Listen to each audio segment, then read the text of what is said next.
Hello, I'm Isaac Hayes III, founder and CEO of Fanbase, and I'm here with a very important message. We are at a turning point in the Black community where we must have equity in the apps we use that scale to billions of dollars. But this time, we own the infrastructure, we own the culture, and we shape the future. And Fanbase is the future. Fanbase combines the free functionality of Instagram, TikTok, and YouTube into an all-in-one platform built for the evolution of social media and monetization. With over 1.4 million users, that's real proof that we are shifting the conversation of tech ownership and equity for creators. So right now, I want you to go to startengine.com/fanbase and invest today. The minimum to invest is $399. That gets you 60 shares of stock in Fanbase at $665 a share. This marks a turning point in Black ownership of social media. If we don't take this opportunity to own social media right now, we will always be customers to our own creations. And that can't go on. So once again, go to startengine.com/fanbase and invest today. We must own the platforms where our voices live, our stories matter, and where our culture drives the world. Thank you. Folks, Black Star Network is here. Hold no punches. I'm real revolutionary right now. Support this man, Black Media. He makes sure that our stories are told. Thank you for being the voice of Black America, Roland. Stay Black. I love y'all. All momentum we have now, we have to keep this going. The video looks phenomenal. See, this difference between Black Star Network and Black-owned media and something like CNN. You can't be Black-owned media and be scared. It's time to be smart. Bring your eyeballs home. You dig?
folks, today is Tuesday, November 8th.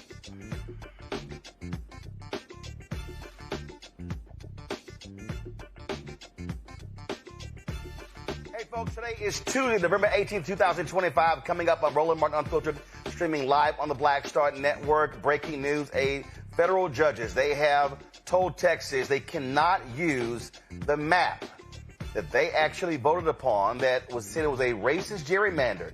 They said racial gerrymandering took place. It was not partisan politics. We'll talk with Texas State Representative Jolanda Jones about this huge decision and the implications for next year. Also, a federal judge is allowing a major RICO case to move forward in Kansas City that alleges that an all-white board is freezing out African-American business owners in an entertainment district. Wait until we tell you about that. Also, National Guard, they got to leave Memphis. Another federal judge made that decision. We'll talk with a city council member who's a part of that lawsuit. Capitol Hill, they voted the House 427-1 to release all Epstein files. The Senate swiftly passed it.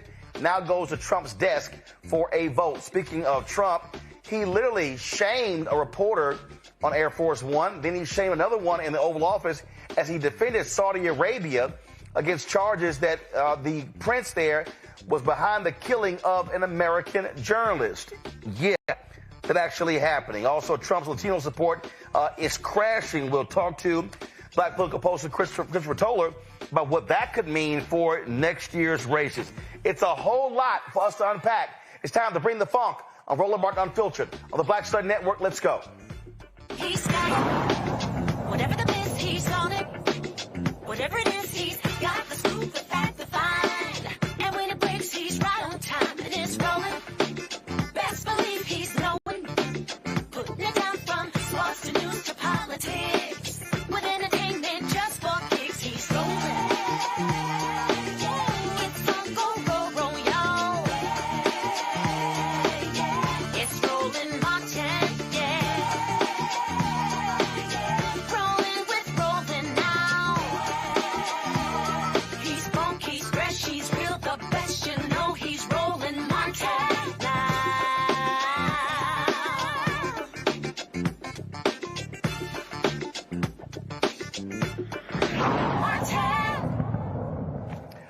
All right, folks, a huge story out of Texas where federal judges have said that Texas cannot use maps that were passed by the legislature. Remember, that map, that set off an entire battle all across the country when it came to the issue of gerrymandering. Donald Trump called Texas Governor Greg Abbott and said, "Get me 5 seats." Abbott said, "Sure, I'll do that." As a result, you had this huge battle to actually pass these particular maps. Well, of course, you remember Democrats walked out and they said, hey, we can't stick around for this. Well, the federal judges have now ruled that, guess what, can't use the maps. And here's the deal. You got Attorney General Ken Paxton saying these far-left judges. Well, the judge who wrote the opinion was a Trump appointee. This is what U.S. Judge Jeffrey Brown said. Again, appointed by Donald Trump. He said the public perception of this case is that it's about politics. To be sure, politics played a role in the drawing, the 2025 map. But it was much more than just politics. Substantial evidence shows that Texas racially gerrymandered the 2025 map. Brown ordered that the 2026 congressional election, quote, shall proceed under the map that the Texas legislature enacted in 2021. Now, of course, Ken Paxton said they're going to appeal this case to the Supreme Court. So here's the deal, all right? This right here, okay, proposed. This is current. So these maps right here, this is exactly right now how everything is constituted. And so what did you have? You had Mark Vesey's seat in Dallas. You had Jasmine Crockett's seat in Dallas. When you go down to Houston, you had, of course, Al Green's seat, the 9th Congressional District. Then you have the 18th Congressional District. That seat has yet to be filled because Abbott has been screwing around. He's even called that special election between Christian Menifee as well as Amanda Edwards to take place January 31st. So those folks would have gone more than 11 months without a member of Congress. This here was the map that Texas actually passed that eliminated It eliminated Crockett's district, eliminated Green's district. They moved Green into the 9th district, moved Green from the 9th to the 18th. And so what that would do, that would eliminate 5 Democrats. 2 of those be African American. Joining us right now, Texas State Representative Jolanda Jones. Of course, she was on the committee, this so-called bipartisan redistricting committee. And here's the deal. They kept saying over and over, Jolanda, they kept trying to tell Democrats, do not talk about fair maps. Do not talk about, in terms of, what's fair and also gerrymandering. They said, no, you have to call it racist gerrymandering. And so here you have this Trump-appointed federal judge saying, indeed, race was at the heart of the changing of these maps. For sure. And you remember, Roland, every time you saw me during the corn break, I kept saying, call it what it is, racist, racist, and it's racist some more. Because our talking points were, it's political, Trump wants 5 Republican seats, blah, blah, blah. And I'm like, no, that's not illegal. So I'm thankful that our fleeing from the FBI and injustice was worth it. But I'm going to hold my fingers, Roland, about the Supreme Court in the Louisiana versus Calais case, because all these Voting Rights Act cases are going to hinge on what the Supremes do in that case. I'm almost certain you're familiar with that. If you're not, I'm happy to explain. Yeah, I mean, look, first of all, because of how the rules are, the only place they can appeal this decision is the United States Supreme Court. Now, people have to understand something, that this decision was a 3-judge panel. Again, Brown, Trump appointee, who also clerked for Greg Abbott. Okay. Then you have, and this same person was a former Texas Supreme Court justice. You have another federal judge appointed by President Barack Obama. And then you had another judge, Dear Smith, appointed by Reagan, cast a dissenting vote. He's going to release his own opinion. And so, yeah, it's now here's the issue. Timing now dictates this, because the deadline to file for next year is December 8th. December 8th. December 8th. So the problem is we're like 3 weeks away. So here's the issue. They can appeal, but if the Supreme Court doesn't take it up and again, the Supreme Court does have a precedent where and they've done this before. They did it in Louisiana and in Georgia, where they said, hey, even though a lower court ruled this, we're going to freeze everything in place. So they could freeze, not the current map. They could freeze this proposed map by saying, well, we know what they said, but it's too late to make any changes, so we're going to freeze this in place. But they could also say, we're going to go to the lower court and freeze it in place and still hear the arguments later. So you don't know, but the bottom line is Republicans, they are banking on this right-wing court siding with them. I agree with that, Roland. And here's the deal. If the Calais case out of Louisiana, if the Supremes keep the Voting Rights Act, Section 2 of the Voting Rights Act, then I think that the Supremes are going to affirm what this 3-judge panel did. But if they eviscerate the Voting Rights Act, where they're saying to comply with the Voting Rights Act, where you create a district based on race, like they did in Louisiana, because they cut a black district out, and in order to remedy them cutting out a black district, then Louisiana created a second black district. Then the non-black folks sued on that 2024 map, and that's where we are. What's really interesting about the case out of Louisiana is that the Supreme Court had them argue that case in March of this year, and then had them come back on October 15th to re-argue, which is incredibly rare. And the issue is the Voting Rights Act constitutional? Does the Voting Rights Act violate the 14th and 15th Amendment? So I don't know where they're going to land. Stare decisis has always said, since we got the Civil Rights Act, that the Voting Rights Act, Section 2, and the 14th and 15th Amendment Equal Protection Clause work together. So this is the first time we've had a Supreme Court saying, does the Voting Rights Act, Section 2, violate the 14th and 15th Amendment? In other words, is the Voting Rights Act constitutional? That scares the shit out of me. Well, true story. Well, here's the other thing here, okay? So the Supreme Court previously ruled that if it's a partisan gerrymandering, they serve no role, no purpose. It's left up to the states. But the Supreme Court, depending upon this Louisiana case, the Supreme Court can still rule on racial gerrymandering. Here's the problem for Texas. Texas decided to argue before the courts, oh no, this was a partisan gerrymander. Here's the problem. Trump was so stupid, thankfully, that his own Department of Justice sent a letter to Texas saying, this map, they said this map was racially done.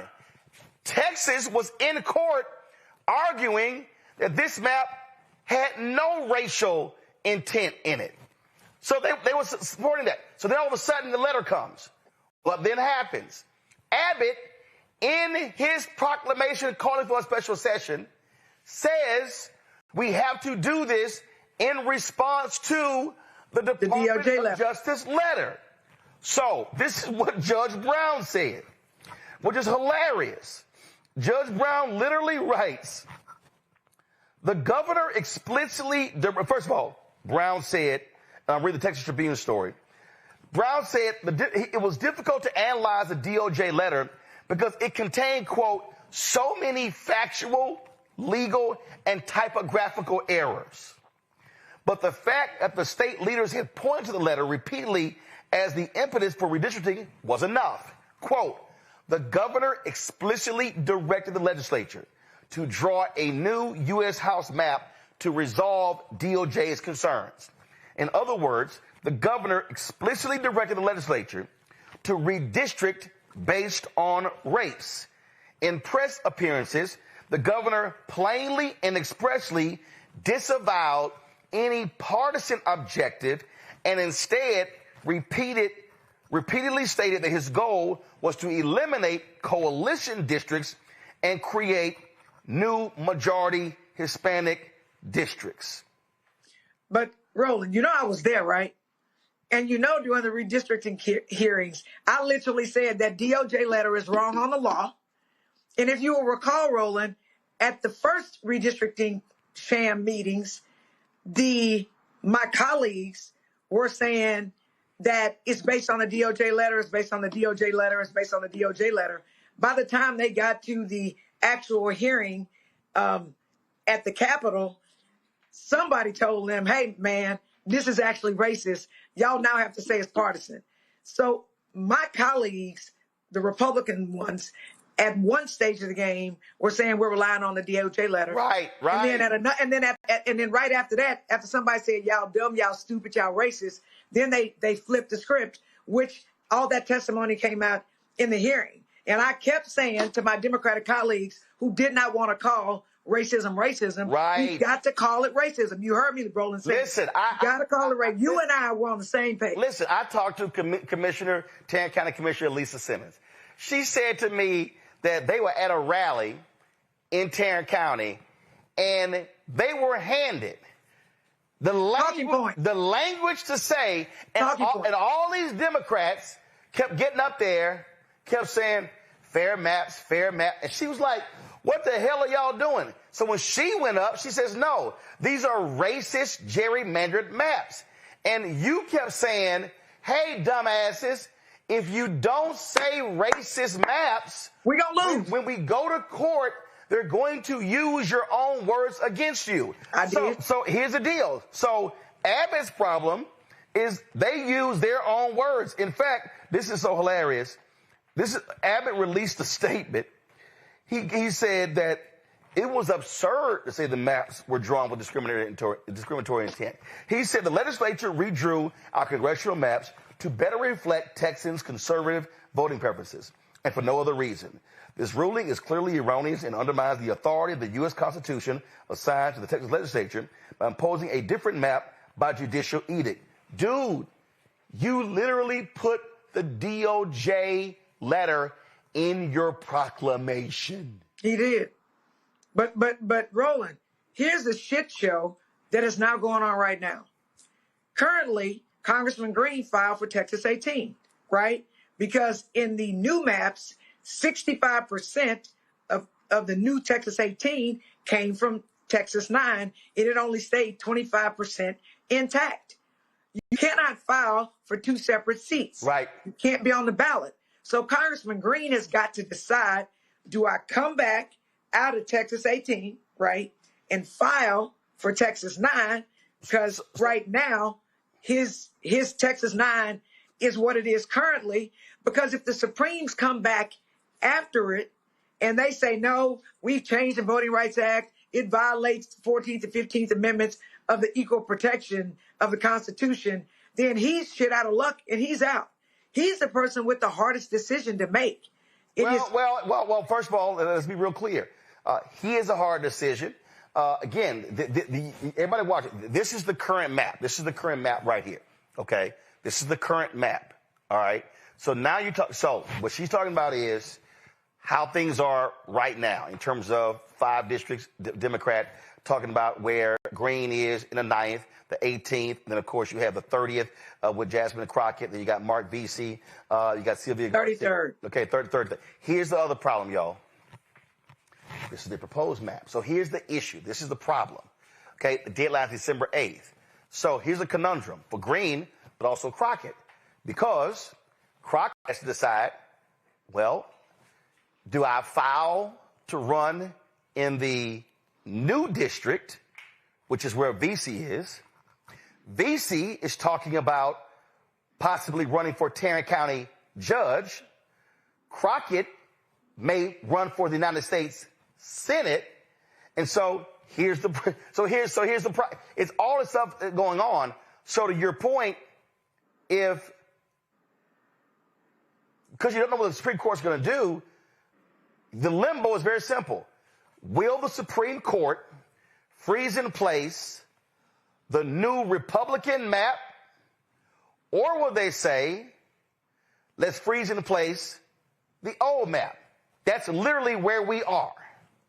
So Congressman Green, as I said before, he's going to get reelected in the current Texas 9. Under the new Texas. I'm sorry, when you say the current Texas 9, meaning like what it is now. Right, what it is now, meaning he's been there 20 years. There you go. His original 9th congressional district. Got it. Right. But the new 9th literally has been created for a Republican. So, and they took 65% of his current Texas 9 and moved it into 18. And moved it into 18. So he has to decide, do I file? He's already filed for 18. Right. Which was $3,200. So he has to, by the deadline, does he withdraw that and file for the 9th, hoping the Supreme Court freezes in place what's now, or risk the Supreme being in a Republican district that he represents that number. Right. So the person that's getting the royal screwing is Congressman Al Green. And let me be clear. In this lawsuit, you will see plaintiffs and plaintiff intervener Alexander Green. So he literally is fighting. He is fighting to keep, you see his name? And he's the person who stands to lose the most. Well, the problem now is the appeal goes to the Supreme Court. And will the Supreme Court freeze in place the current map or the new map? But the Calais case out of Louisiana, Roland, which they've been considering since at least October 15th, or before that, but the latest oral arguments, they've had that long enough to make a damn ruling before December 8th. So if they don't make it, shame on them. Well, we have seen how they can move fast when they want to. Or slow. Or move slow when they want to. Hey, Representative Jolanda Jones, we appreciate it. Thanks a lot. Thanks for having me, Roland. All right, thanks a bunch. Got to go to break. We come back. We'll talk with our panel about all this drama coming out of Texas. You're watching Roland Martin Unfiltered right here in the Black Stud Network. This week on The Other Side of Change. Book bans, anti-intellectualism, and Trump's continued war on wisdom. This is a coordinated backlash to progress. At the end of the day, conservatives realized that they couldn't win a debate on facts. They started using our language against us, right? Remember when we were all woke and the woke movement and all that kind of stuff? Now everything is anti-woke, right? When we were talking about including diversity, equity, inclusion, and higher education, now it's anti-DEI. All this are efforts to suppress the truth because truth empowers people. You're watching The Other Side of Change, only on the Black Star Network. Next on the Black Table with me, Greg Carr. Our legal roundtable is back in session as we look at yet another potential landmark case being considered by the United States Supreme Court. This one is called 303 Creative versus Alennis, and may be the most important and far-reaching First Amendment, that is freedom of speech, case of our time. It could, depending on how the court rules, open the door for a return of Jim Crow segregation laws. It's true. If you say we can discriminate against one, you're saying we can discriminate against all. That's on the next Black Table. Don't miss it. Right here on the Black Star Network. If in this country right now, you have people get up in the morning and the only thing they can think about is how many people they can hurt, and they got the power, that's the time for mourning. For better or worse, what makes America special, it's that legal system that's supposed to protect minorities from the tyranny of the majority. We are at a point of a moral emergency. We must raise a voice of outrage. We must raise a voice of compassion. And we must raise a voice of unity. We are not in a crisis of party versus party. We are in a crisis of civilization, a human rights crisis, and a crisis of democracy itself. And guess what? You've been chosen to make sure that those that would destroy, those that would hate, don't have the final say, and they don't ultimately win. Hey, I'm Tasha Cobbs, and you are watching Roland Martin Unfiltered. But I need a little filter. I need something. Blow me out. Make me look 35. All right, folks, let's bring up our panel right now. I'm glad to have them here. Dr. Mustafa Santiago Ali, former senior advisor, environmental justice at the EPA, joining me out of Washington, D.C. Randy Bryant, she is DEI disruptor, entrepreneur, author, speaker, creator of The Truthing Game out of D.C., Joe Richardson, civil rights attorney out of L.A. Glad to have all three of you here. Joe, I'll start with you. This is a legal conundrum. We're in this very weird space here because we can sort of guess the Supreme Court may side with Republicans. The problem is this is the same Supreme Court that ruled that the Opportunity District in Alabama should be created because it was a violation of the Civil Rights Act, Voting Rights Act, Section 2. They allowed the Louisiana seat to go forward as well. So the problem is, we don't know where in the hell this court is. Yeah, we don't know where they are, and we don't know whether or not they would look to preserve the status quo. Often, when there is an early thing like a TRO, basically is what you're asking for, when you say that it looks like I'm going to win, so therefore this ought to be held in place or this ought to be stopped, that's basically what this three-judge panel is saying. Interestingly, the Republicans are majoring in the art of deflection here. While they claim that we're being racial, the fact of the matter is they got pointed out for being racial themselves. And the judge, who was a Trump judge, great minds think alike, I made out to read the same first paragraph that you read at the top of the show. The idea that this is a racist gerrymander. And as of now, you cannot racially gerrymander. You can politically gerrymander, but which is the short of it. You know, there's a racist gerrymander, and what they've said is that because it's a coalition district, any district that's a coalition district where two or more minority groups form the majority, they come together to form the majority, that therefore you skip, and it's unconstitutional, and therefore you have to undo it. And that's patently wrong, and that's what this decision said. But the question becomes, to your point, what this Supreme Court is going to do on this Louisiana case. Because if they decide that a racist gerrymander, a race-based gerrymander is okay, and not just if there's some incidental effect, then theoretically we would be out of luck.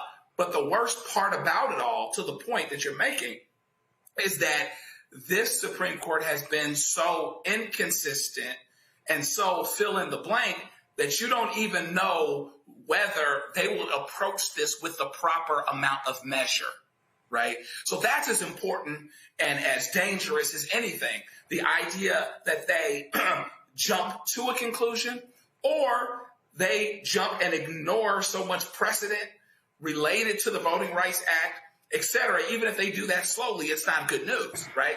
But in any event, the Republicans know that the decision that happened today is bad news. And this reminds you, Donald Trump will never fail. He talks before he thinks, and he says things, and he has people in the Justice Department write things and misspell them and not do it the right way, even where they're incomplete sentences. They have them say things where now the judge has used their very words against them. This is what happens when you speak before you think, when you're not strategic. It's not, oh, let's just hammer it. Let's just do what we want to do. We'll worry about the rules later. There are some judges, including, as it turns out, some Trump judges that are worried about the rules and that are concerned about the rules. And so this is a sound decision. We just have to see how long it lasts. You know, Mustafa, again, it's a whole lot that's going on here. And what's hanging in the balance really is these 5 seats going to be critical. And also, if I'm correct, and I got to pull it up, I think California, their measure also was contingent that if Texas seats got reversed, then their thing doesn't take effect. So there's like a whole domino effect here. Yeah, there definitely is. I think the question will also be, there are a couple of others who have already done some gerrymandering, also Missouri and I believe it was North Carolina as well. You know, as you said, it's the dominoes continue to fall, but maybe the dominoes need to fall because we shouldn't have gerrymandering. We should make sure that we have fair maps. You know, it's interesting. You know, we come on the show and we continue to raise that these people are not ready for prime time. You can tell it by, you know, the documents that they put forward that are not prepared, you know, properly, which blows my mind. I remember going through review after review after review of documents whenever we were, you know, submitting different types of things. And then for them to actually get their hand caught in the cookie jar, you know, that July 7th letter from the Civil Rights Division.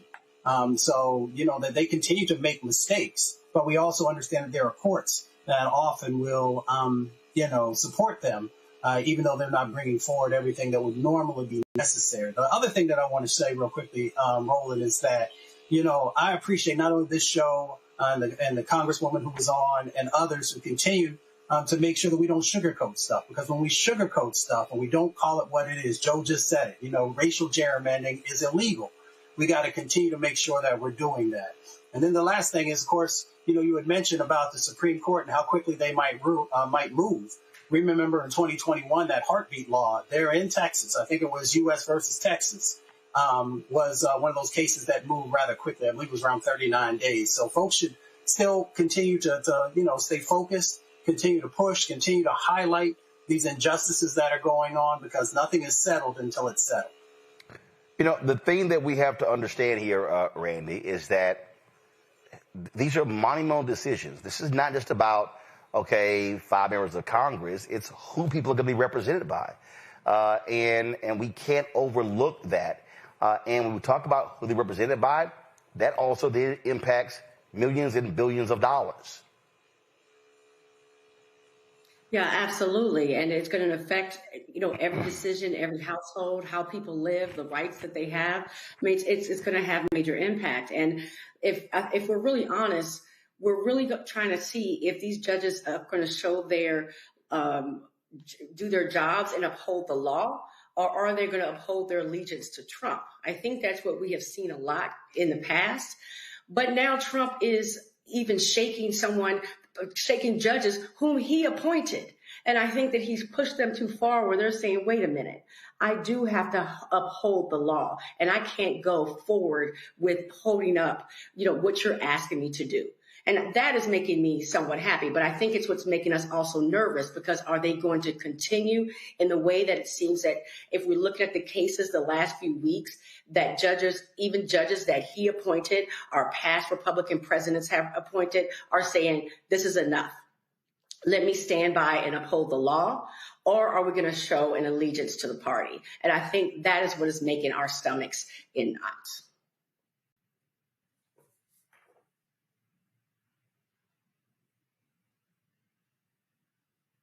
And, you know, what you've seen is you've seen this schizophrenic court with their rulings. And so we don't know, but we're certainly going to stay on top of this, because this has huge implications for all across the country. All right, I'm going to do a quick break, come back, tell you about this case out of Kansas City that is unbelievable. Everybody kept saying systematic racism doesn't exist. That's a lie. Back in a moment. Side of change. Book bans, anti-intellectualism, and Trump's continued war on wisdom. This is a coordinated backlash to progress. At the end of the day, conservatives realized that they couldn't win a debate on facts. They started using our language against us, right? You remember when we were all woke and the woke movement and all that kind of stuff? Now everything is anti-woke, right? When we were talking about including diversity, equity, inclusion, higher education, now it's anti-DEI. All this are efforts to suppress the truth because truth empowers people. You're watching The Other Side of Change, only on the Black Star Network. Next on the Black Table with me, Greg Carr. Our legal roundtable is back in session as we look at yet another potential landmark case being considered by the United States Supreme Court. This one is called 303 Creative versus Alennis, and may be the most important and far-reaching First Amendment, that is freedom of speech, case of our time. It could, depending on how the court rules, open the door for a return of Jim Crow segregation laws. It's true. If you say we can discriminate against one, you're saying we can discriminate against all. That's on the next Black Table. Don't miss it. Right here on the Black Star Network. This week on A Balanced Life with Dr. Jackie, are you looking for clarity on your believer's journey? Are you finding it difficult to really find your lane and stay in your place? Do you think that you have what it takes to build a sense of community even in these difficult times, knowing that God has got your back? Well, this week on A Balanced Life with Dr. Jackie, we're talking about just those things. I have the courage to walk through this tough season because they're going to come. You need the friends that have a belief system like yours. A believer's journey this week on A Balanced Life with Dr. Jackie on Black Star Network.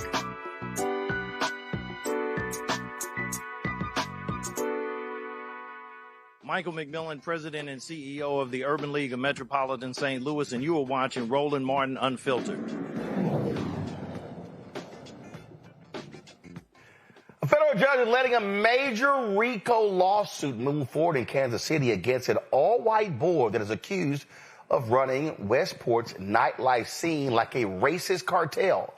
At the center is a secret good neighbor agreement allegedly used to shut out black-owned businesses.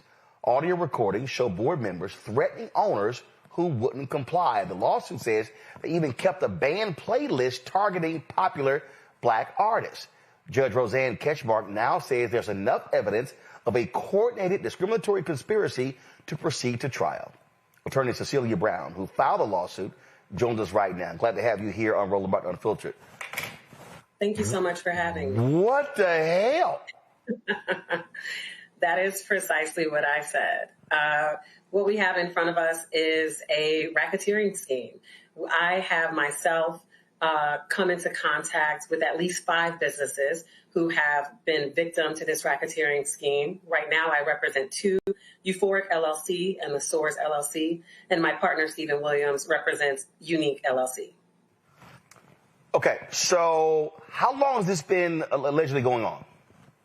So we have recorded audio from the past executive director of the Westport Community Improvement District saying that they have been doing this since 2013. And so for folks who are not from there, describe this Westport area. What is this area? For sure. So Kansas City has 3 major entertainment districts. One of them is the Westport district. The Westport district is reserved for nightlife, kind of the bar scene.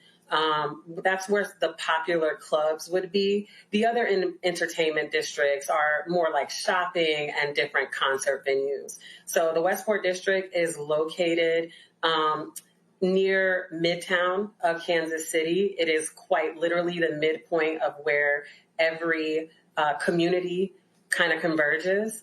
And so to learn that there has been such a scheme to make sure that Black entrepreneurs are not able to benefit in the same place that they take Black dollars, it wouldn't be a surprise to Kansas Cityans, but it's huge as a legal case in Kansas City. So this Westport area, so what you're saying is like if you go to Kansas City, it's the entertainment sort of mecca where people are going to go.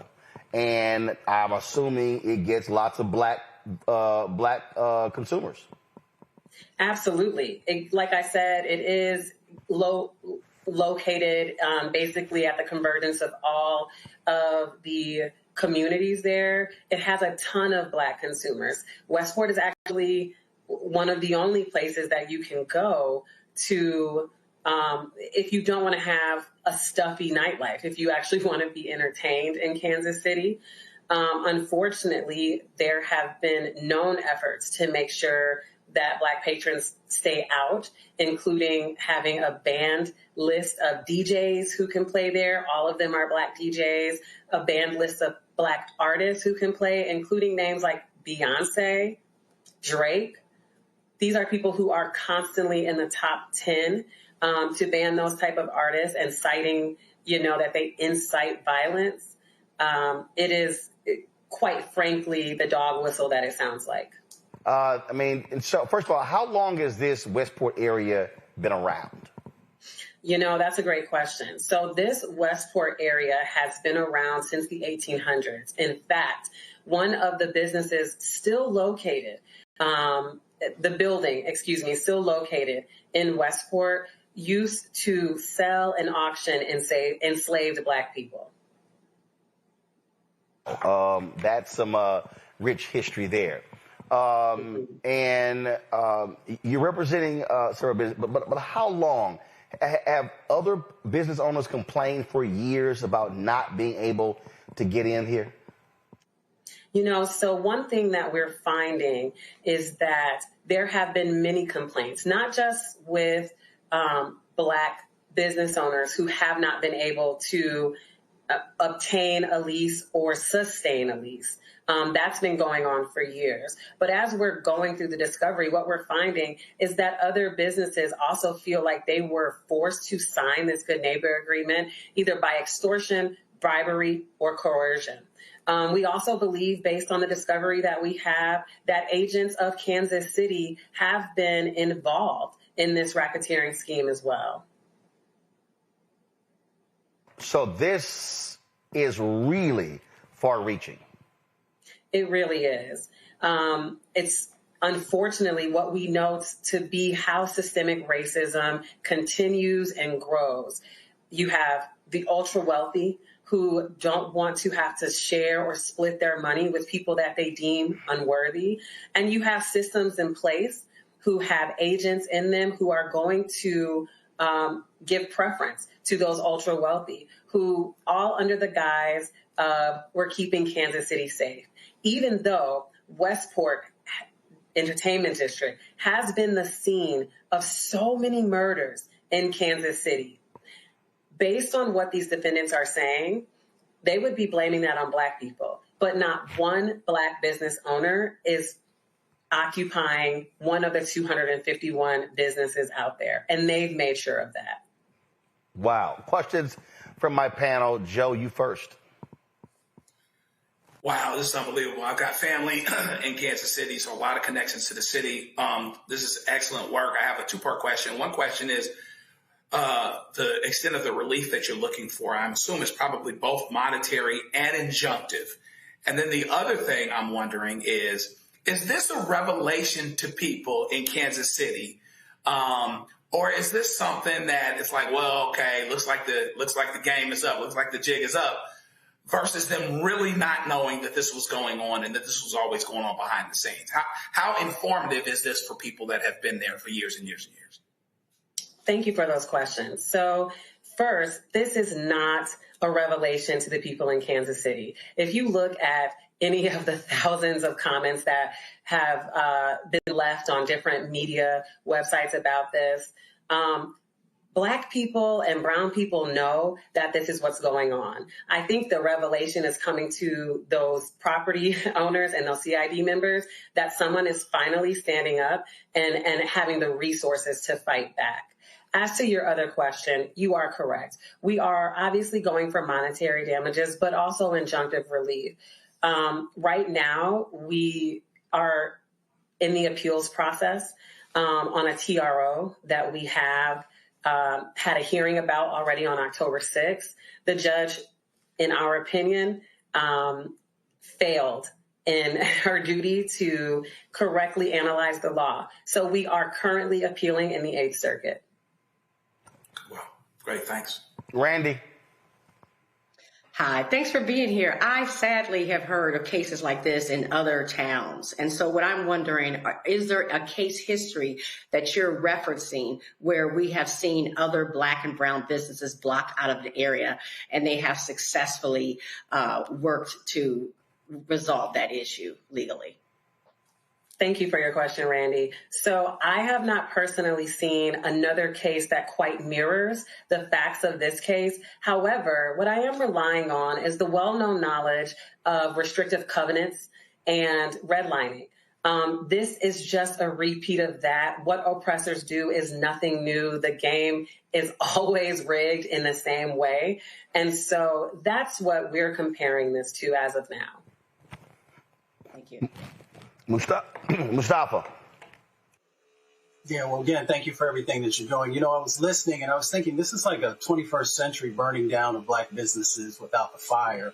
I'm just curious about how do we help our folks to have a better understanding of navigating these types of situations? I know there's a legal process, but there's also an educational process, I would assume. Thank you for that question, Mustafa. I think that's one of the most important questions that I could have answered tonight. You know, unfortunately, because Black people were kept out of business for so long, we haven't always had the resources. We don't know when someone is breaching a contract. We don't know when we're being taken advantage of. And so with this case, what we hope to do is garner national attention to educate people that this is what's happening and this is what it looks like. I know in Kansas City, the Jackson County Bar Association holds kind of lunch and learns for citizens and residents to come in and kind of learn some of those basic legal tenets, whether it be in contract law and criminal law, to try to better educate the residents. And I think that there are many local African American bar associations that do the same thing. This is the reality of being Black in America. And thank goodness there are lawyers, and we can't wait to see this proceed forward to see what the response is. So, Cecilia, great job, and keep us abreast of what happens in this case. Absolutely. Thank you for your time. All right. Thanks a bunch. All right, folks. We'll be right back. Roland Martin Unfiltered on the Black Stud Network. Don't forget, support the work that we do. We cover stories just like this. It's really important for us to be able to tell our story. You want to join our Bring the Funk fan club, use the Stripe QR code. You see it right here, bottom left-hand corner. PayPal's R Martin Unfiltered. Venmo's RM Unfiltered. Zelle, Roland at RolandSMartin.com. Roland at RolandMartinUnfiltered.com. Check some money order. Make it payable to Roland Martin Unfiltered. P.O. Box 57196, Washington, D.C. 2003 7-0196. Back in a moment. This week on A Balanced Life with Dr. Jackie. Are you looking for clarity on your believer's journey? Are you finding it difficult to really find your lane and stay in your place? Do you think that you have what it takes to build a sense of community even in these difficult times, knowing that God has got your back? Well, this week on A Balanced Life with Dr. Jackie, we're talking about just those things. I have the courage to walk through this tough season because they're going to come. You need the friends that have a belief system like yours. A believer's journey this week on A Balanced Life with Dr. Jackie on Black Star Network.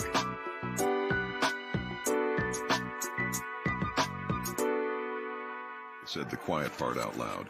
Black votes are a threat. So they erased them. After the Supreme Court gutted the Voting Rights Act in 2013, Republican legislatures moved fast. New voter ID laws, polling place shutdowns, purges of black voters from the rolls. Trump's Justice Department didn't stop it, they joined in. In 2018, his DOJ backed Ohio's voter purge system, a scheme that disproportionately erased black voters. Their goal, erase black votes and political power. Yeah, that happened. These are the kinds of stories that we cover every day on Roland Martin Unfiltered. Subscribe on YouTube and download the Black Star Network app. Support fact-based independent journalism that centers African Americans and the issues that matter to our community.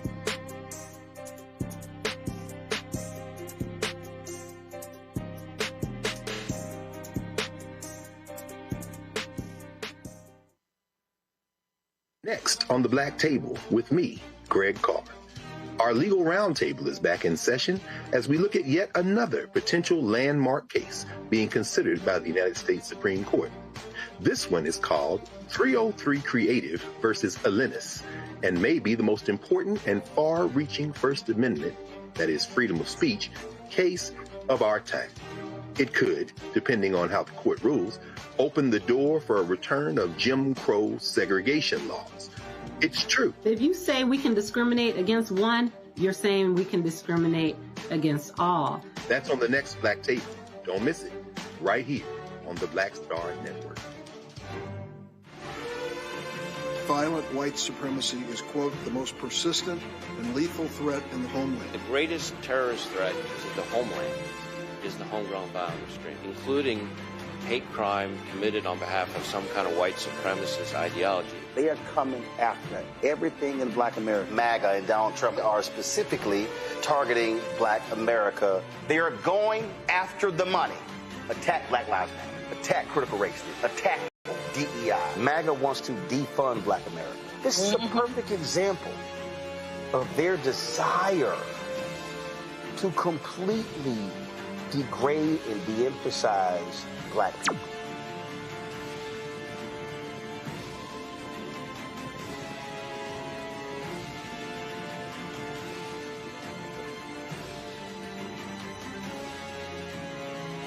Melanie Campbell, National Coalition on Black Civic Participation and Black Women's Roundtable. And we are watching Roland Martin Unfiltered all day, every day, 24/7. Spread the word.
Well, folks, all of the Jeffrey Epstein files are going to be released. The House voted 427-1.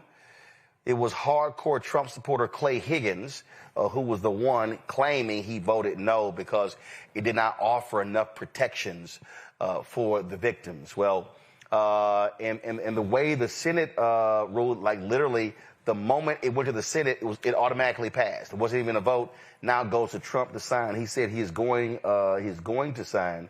And this was after many of those victims stood outside of Capitol Hill today, demanding action. They were led there by Republican Thomas Massie of Kentucky, who has been one of the leading voices on this issue. And again, they testified. They were putting pressure. Congressman Ro Khanna was one of these people. And you may have noticed during Sunday's football games, this commercial here was put out by the victims that also put a face on this absolutely crazy sex trafficking case.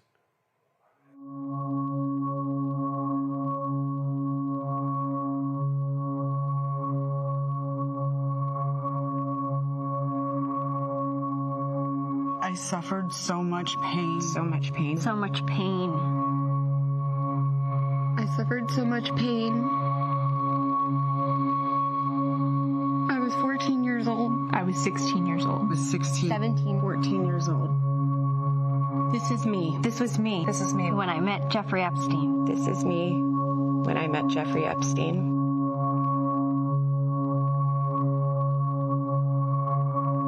There are about 1,000 of us.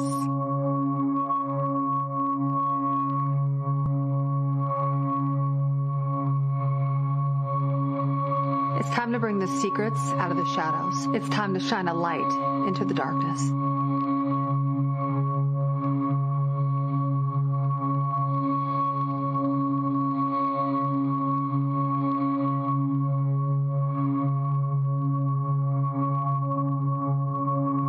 Folks, again, maximum pressure being applied. That happened also. They stood in front of the Capitol today testifying. And what was interesting was to listen to Speaker Mike Johnson just offer more complaints and complaints and complaints. He was blaming Democrats for the problem. He was doing all of that. And it was falling on deaf ears. And so he tried everything. Mike Johnson tried everything not to allow this to come to pass. And remember, it was that Arizona Democrat who was elected to fill the seat of her deceased father, who was the 218 vote to discharge for the discharge petition, forcing this to be voted upon on the House floor. They had no choice whatsoever to do this, and so he never wanted this day to come. And listen, the White House is putting pressure, meeting with Republican members like Lauren Boebert. And she was like, no, the victims deserve to have this. And so even Trump could not get some of his biggest supporters. He has been in a war of words.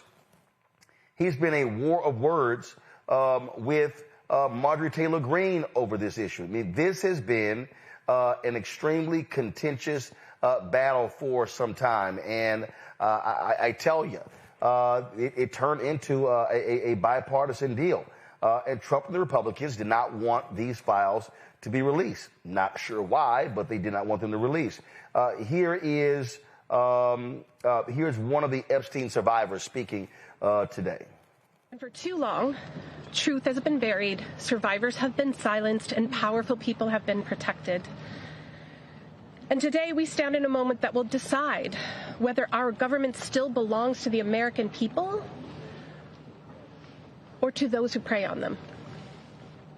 Because when mountains of evidence and decades of victim reports across 5 administrations still lead to sweetheart deals or no prosecution at all, this isn't just one case gone wrong. It's an institutional failure on a historic scale, and every member of Congress in this administration must answer for that failure. So, folks, but not only that, I mean, this so much happened in this. In fact, Democrats and Republicans had to deal with this. In fact, Stacey Plaskett, the delegate from the Virgin Islands, when Democrats released paperwork, what happened there was they showed that Epstein was texting her during a hearing. And Republicans jumped on that, saying she was doing the bidding of Jeffrey Epstein.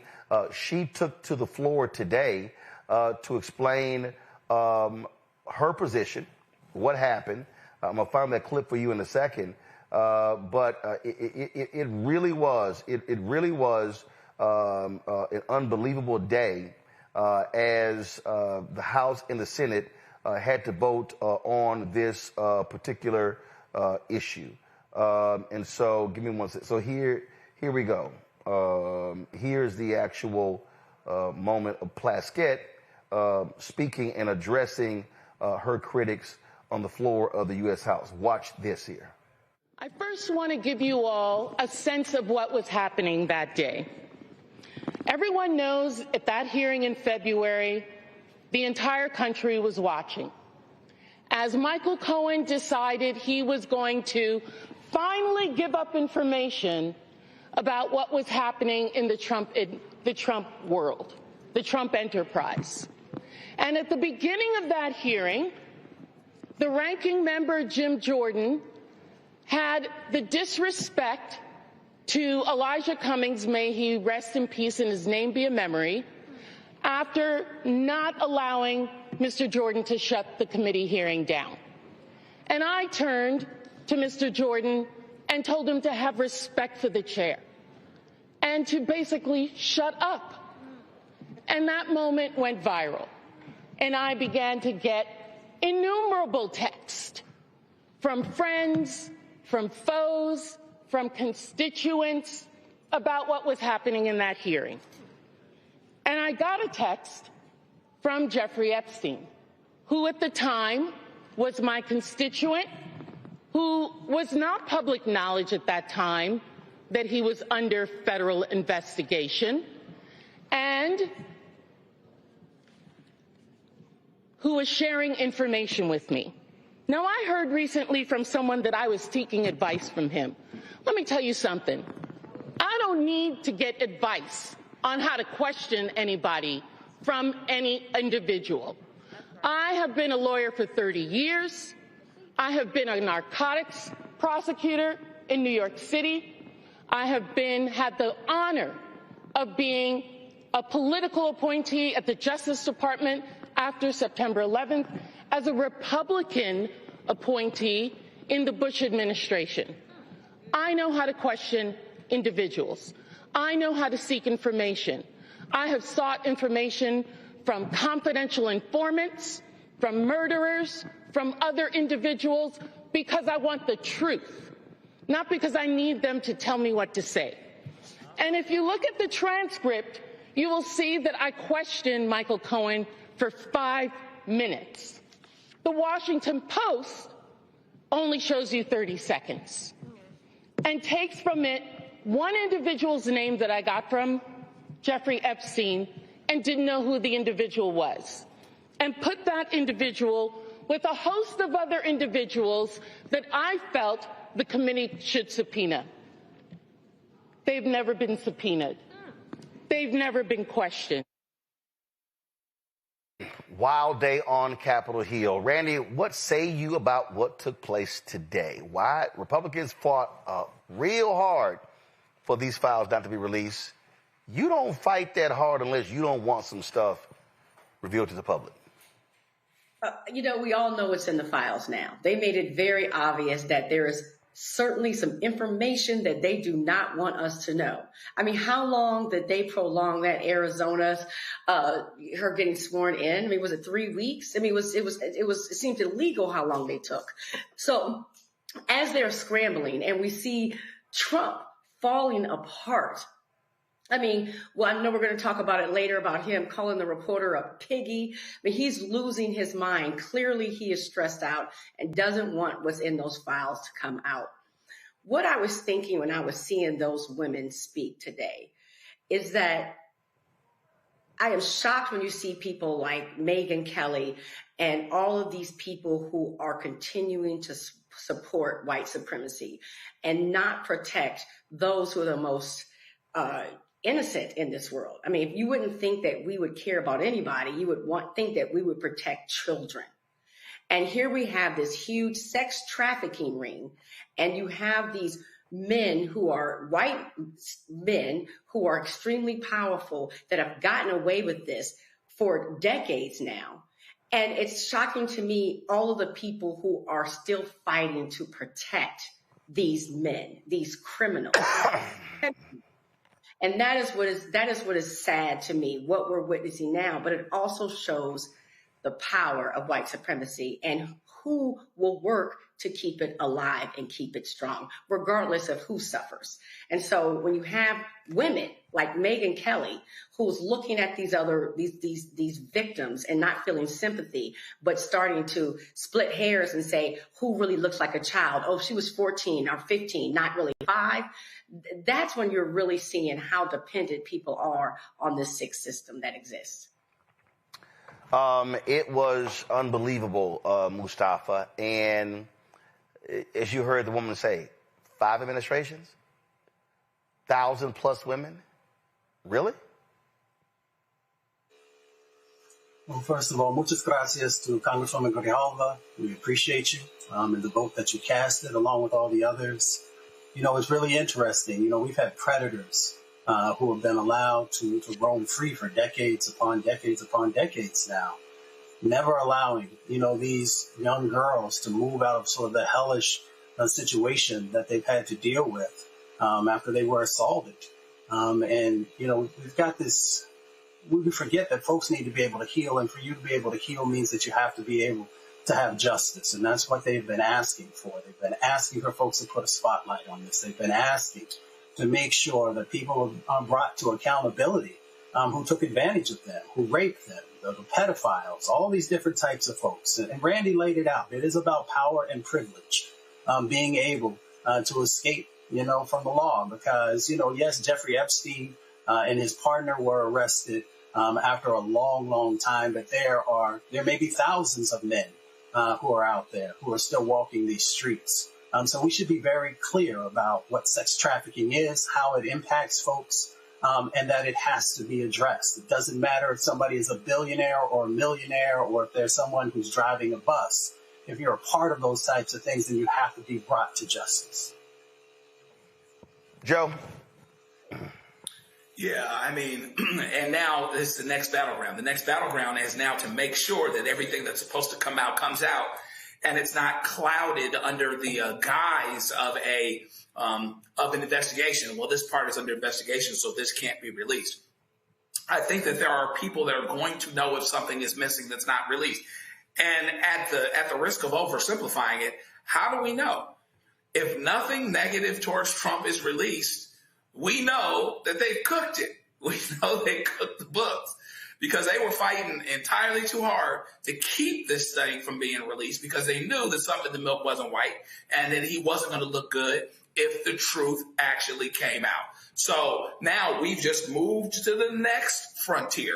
And it's going to be interesting to see. I mean, Donald Trump, you know, actually on some level, I can't fault him. He always has been able for the last 10 years to look at these folks and say, there's nothing to see here. And so look in the other direction, and they turn around and do it. They go, okay, you know. And so now he's got caught a little unexpected that they didn't really go his way here. But let's see if they stay there. Let's see if they really allow this to become this political thing where we revisit certain people that call themselves Democrats or Bill Clinton or whoever it is that might be, going back 20, 25 years, et cetera, as opposed to dealing with the matter at hand. None of those guys are president. Trump is president. Trump is the one that tried to keep this stuff from coming out. And so, you know, I'm not down with child molesters, people that rape underage folks, or whoever they are, black, white, Democrat, Republican, however it gets down.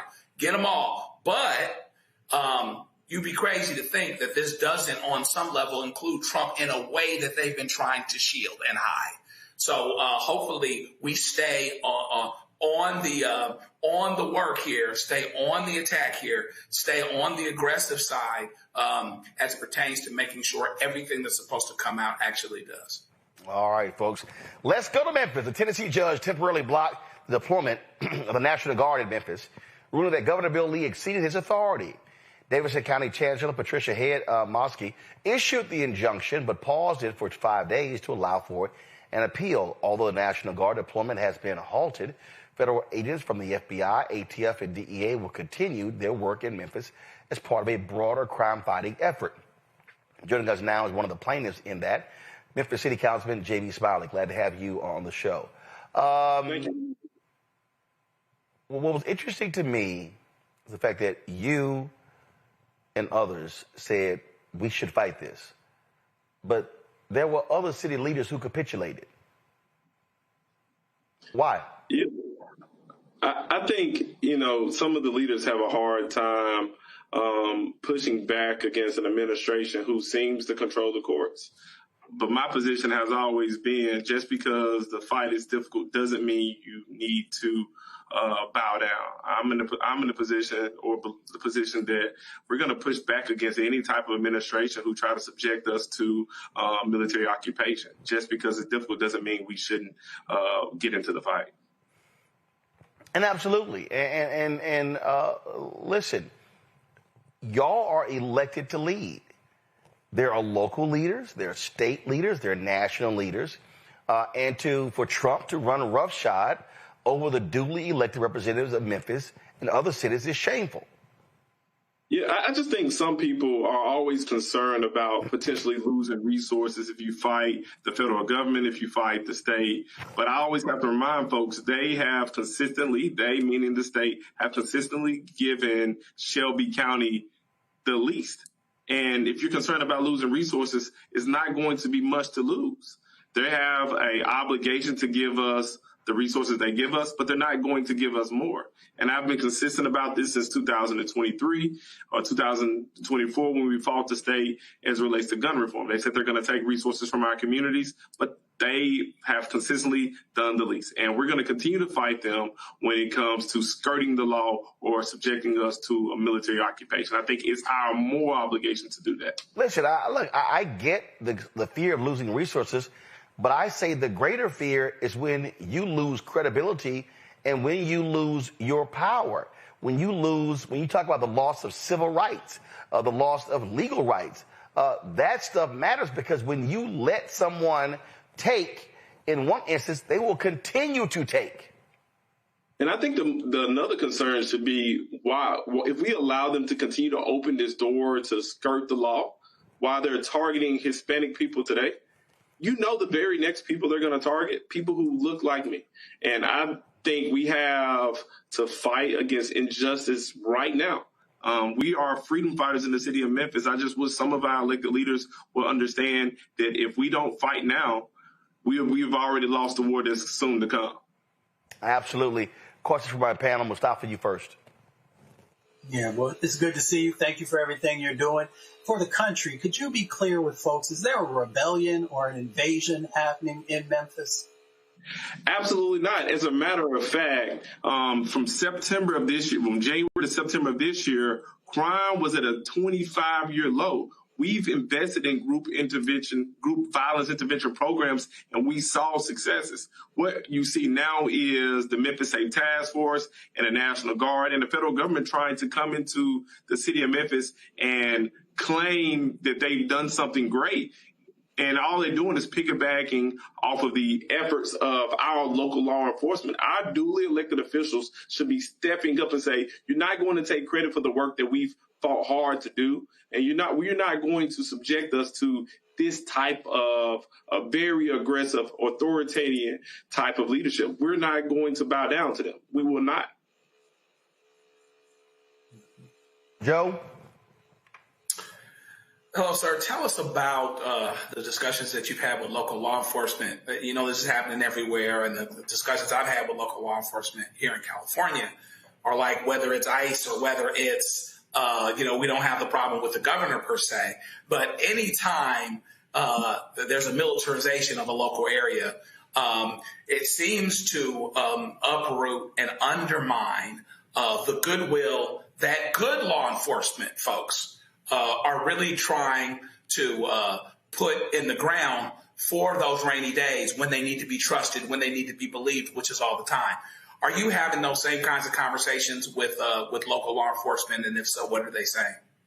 Well, absolutely. Today we had a press conference along with the county mayor, Lee Harris. And one of the things that one of the community groups noted was they've been building good rapport with local law enforcement officers, particularly with the Hispanic community. But now their trust has eroded. And that's the same concern that you hear some of the local law enforcement officers. We've built or started building good rapport, particularly after what happened with Tyree Nichols. It's very hard to build good rapport when you have a tragedy like that occur. And when you're starting progress and now you have this occur, it's very difficult for them to say, hey, trust us now, especially when you have, the federal agencies coming in and uprooting families in our neighborhood. It's difficult.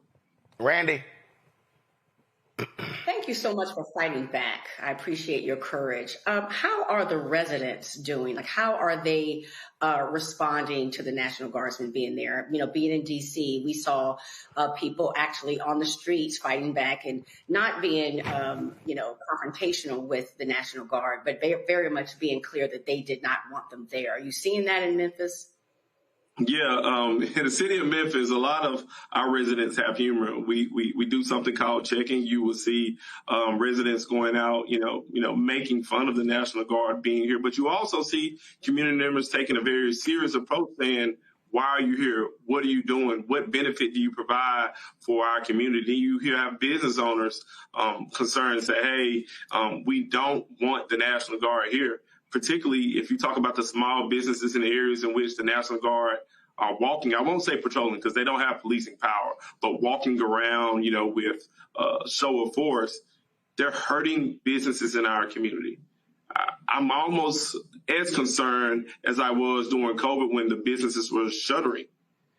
This is a very negative impact on the economic portion of the businesses we have in our community. The people don't want the National Guard here.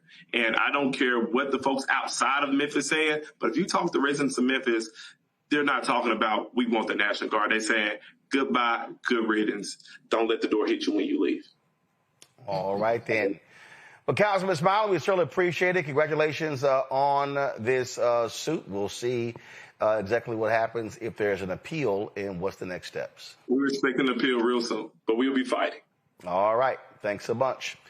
Folks, going to a break. We come back. I've said time and time again that Donald Trump is the most despicable person to ever enter the White House, and that's saying a whole lot. But I'll show you what this idiot said about a female reporter, but then how shameful he was in responding to questions regarding Saudi Arabia's Crown Princess role, the murder of an American journalist.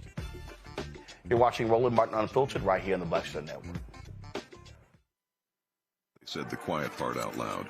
Black votes are a threat, so they erased them. After the Supreme Court gutted the Voting Rights Act in 2013, Republican legislatures moved fast.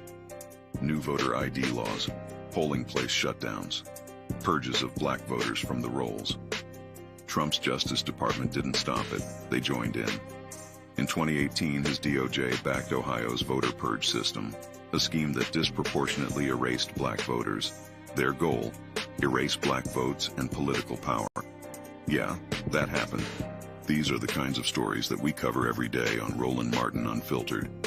Subscribe on YouTube and download the Black Star Network app. Support fact-based independent journalism that centers African Americans and the issues that matter to our community.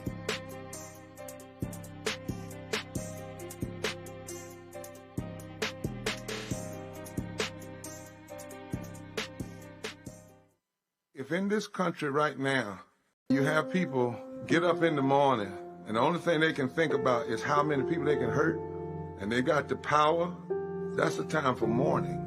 For better or worse, what makes America special, it's that legal system that's supposed to protect minorities from the tyranny of the majority. We are at a point of a moral emergency. We must raise a voice of outrage. We must raise a voice of compassion. And we must raise a voice of unity. We are not in a crisis of party versus party. We are in a crisis of civilization, a human rights crisis, and a crisis of democracy itself. And guess what? You've been chosen to make sure that those that would destroy, those that would hate, don't have the final say, and they don't ultimately win. Hello, I'm Bishop T.D. Jakes, and you're watching Roland Martin Unfiltered.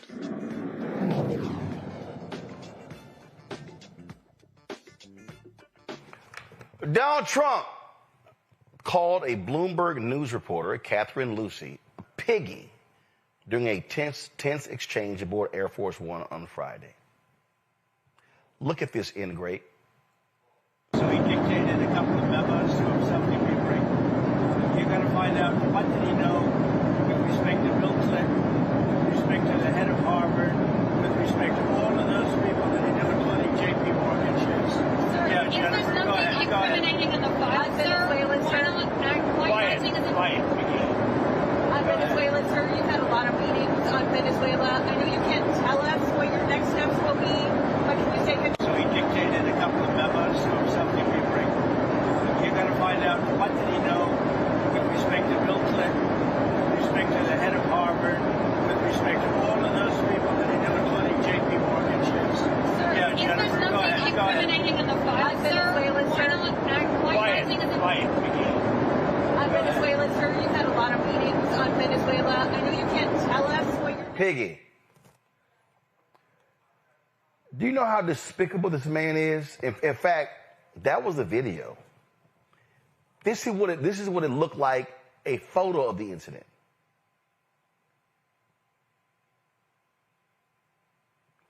This man is shameful. He's shameful. And other members of the press, they just kept going. Well, former Fox News anchor Gretchen Carlson called the remark disgusting and degrading. Donald Trump has a history of attacking female reporters and trying to shut women journalists up with demeaning language. He said to Ebony McMorris, American Urban Radio Network. He said to so many others. And let me tell you something right now. The right says nothing. The right will not say a word. That's the right. He called her a piggy. This is Catherine Lucy right here. But it wasn't just Lucy. Today, in the Oval Office, the Saudi Crown Prince, who was given an elaborate welcome, Trump was questioned by ABC News reporter Mary Bruce. This was the exchange. Is that pretty good? Mr. President, why wait for Congress to release the Epstein files? Why not just do it now? You know, it's not the question that I mind, it's your attitude. I think you are a terrible reporter. It's the way you ask these questions. You start off with a man who's highly respected, asking him a horrible, insubordinate, and just a terrible question. And you could even ask that same exact question nicely. You're all psyched up. Somebody psychs you over at ABC. They're going to psych it. You're a terrible person and a terrible reporter.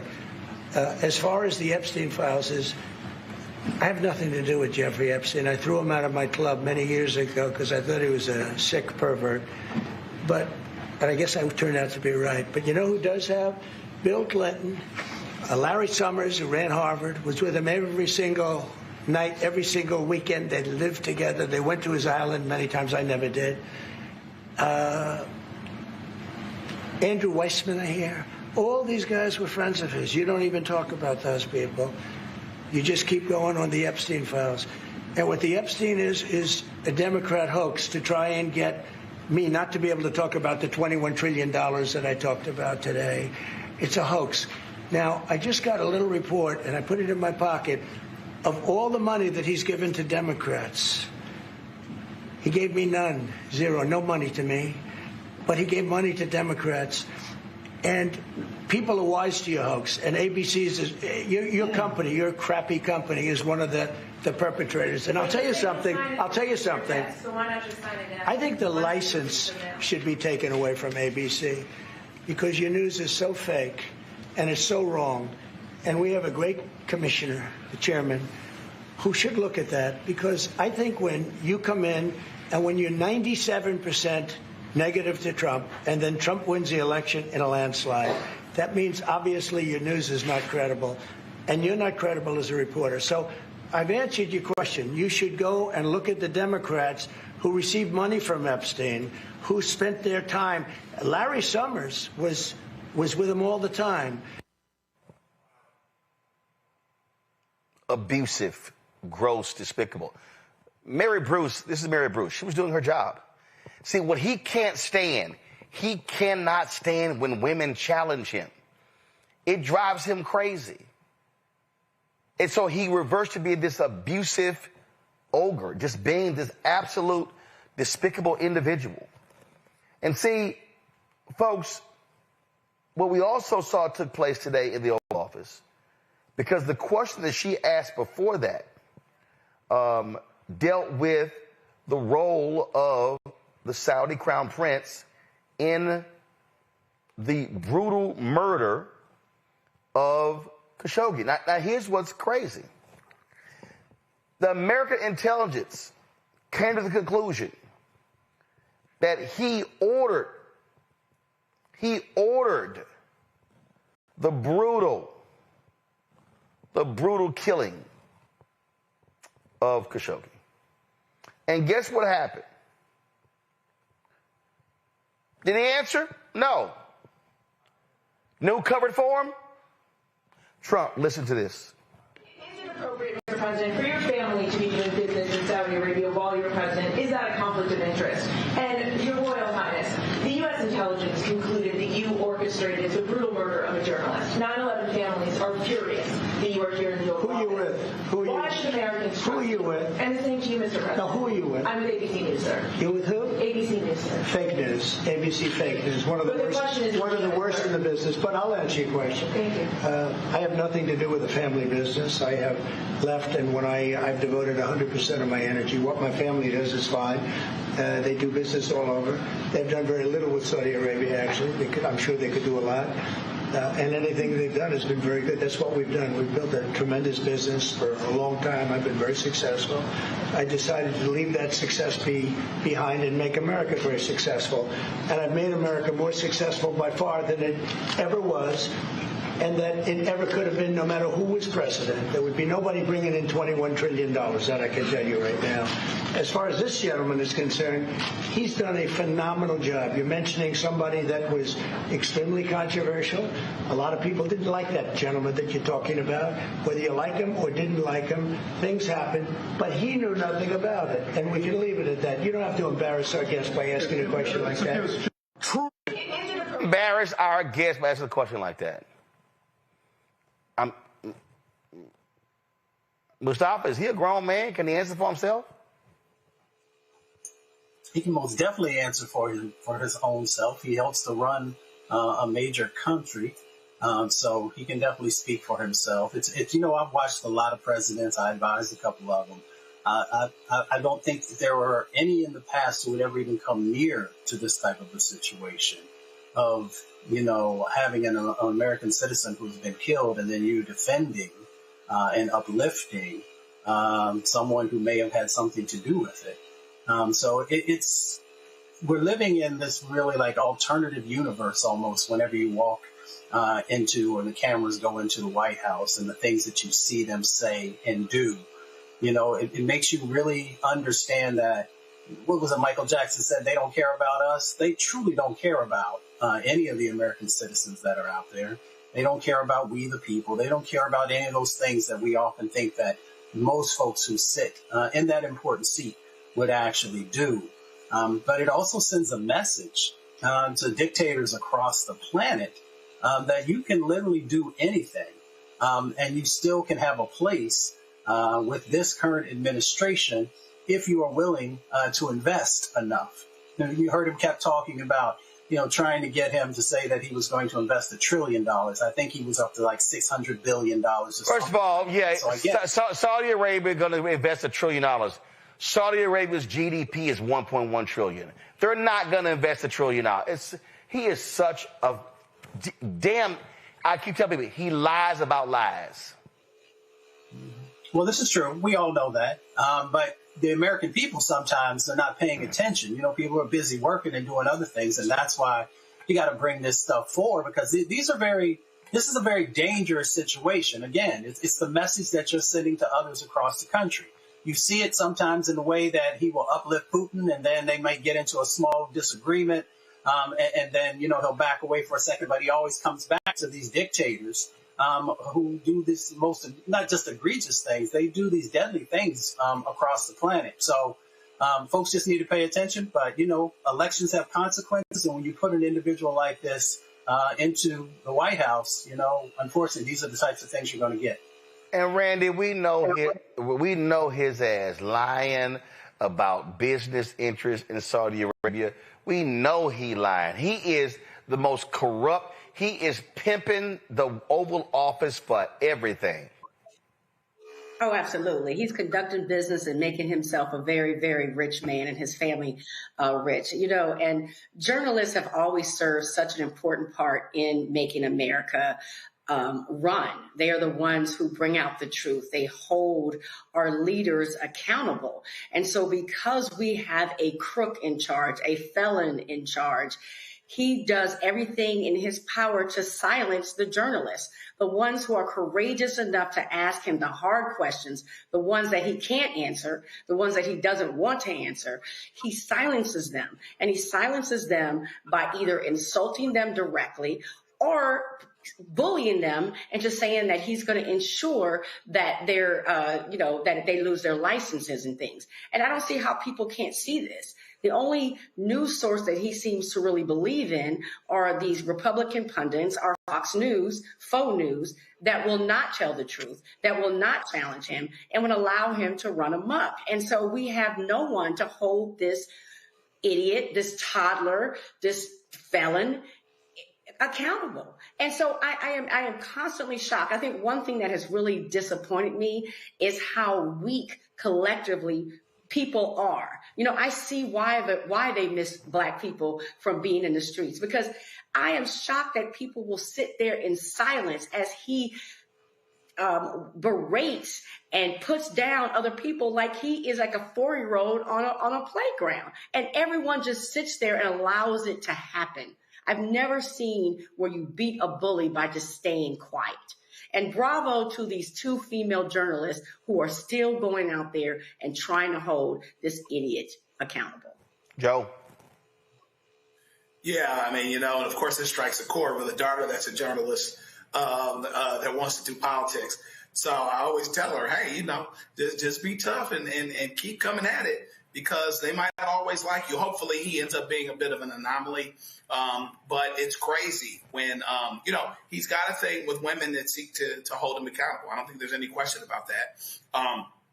They weren't asking anything unreasonable or saying anything unreasonable. And it's interesting how the Republicans just sit in silence. If a Democrat had done this, what if Barack Obama had done this? They'd be trying to impeach him. Okay. They wouldn't have him. Okay. They were subjected to talking about his suits, his tan suit, because they couldn't talk about anything else. You got plenty to talk about here if you want to, but a whole lot of people don't want to. They just kind of keel over and let him do whatever it is that he wants to do, which is unfortunate. But hopefully those ABCs and those media outlets continue to support strong, qualified journalists as they do their jobs. And so that's going to be really important, and hopefully that continues to be the case. All right, folks, going to a break. We come back. Donald Trump is losing Latino voters with the quickness. Are Latinos finally listening to Black people? We tried to tell you. You're watching Roland Martin Unfiltered on the Black Stud Network. Join our Bring the Funk fan club. You want to contribute, use a Cash App. Do so with Stripe. See the QR code right here, bottom left-hand corner. PayPal, R. Martin Unfiltered. Venmo, RM Unfiltered. Zelle, rolling@smartin.com. Rolling at rollandmartinunfiltered.com. And, of course, checks and money order. Make it payable to Roland Martin Unfiltered, P.O. Box 57196, Washington, D.C. 2003-7-0196. Back in a moment. Next on the Black Table with me, Greg Carr. Our legal roundtable is back in session as we look at yet another potential landmark case being considered by the United States Supreme Court. This one is called 303 Creative versus Alennis, and may be the most important and far-reaching First Amendment, that is freedom of speech, case of our time. It could, depending on how the court rules, open the door for a return of Jim Crow segregation laws. It's true. If you say we can discriminate against one, you're saying we can discriminate against all. That's on the next Black Table. Don't miss it. Right here on the Black Star Network. Hey, what's up, everybody? It's Godfrey, the funniest dude on the planet. And you're watching Roland Martin Unfiltered. Last night, the House approved a resolution condemning Congressman Chuy Garcia for his decision to how he chose not to seek re-election. Go to my iPad. This was the vote. 183 Democrats voted against it. 23 Democrats joined it. 213 Republicans did as well for 236. Now, Democrats were fighting this because they were supporting Garcia. But the problem is how Garcia left. In fact, he tried to suggest that, oh, no, he decided to retire. Here's the problem. His chief of staff, Patty Garcia, she dropped her petition 3 days before he dropped out. Let me say it again. No, don't go to it yet. Let me set it up. So the woman who was the chief of staff for Garcia,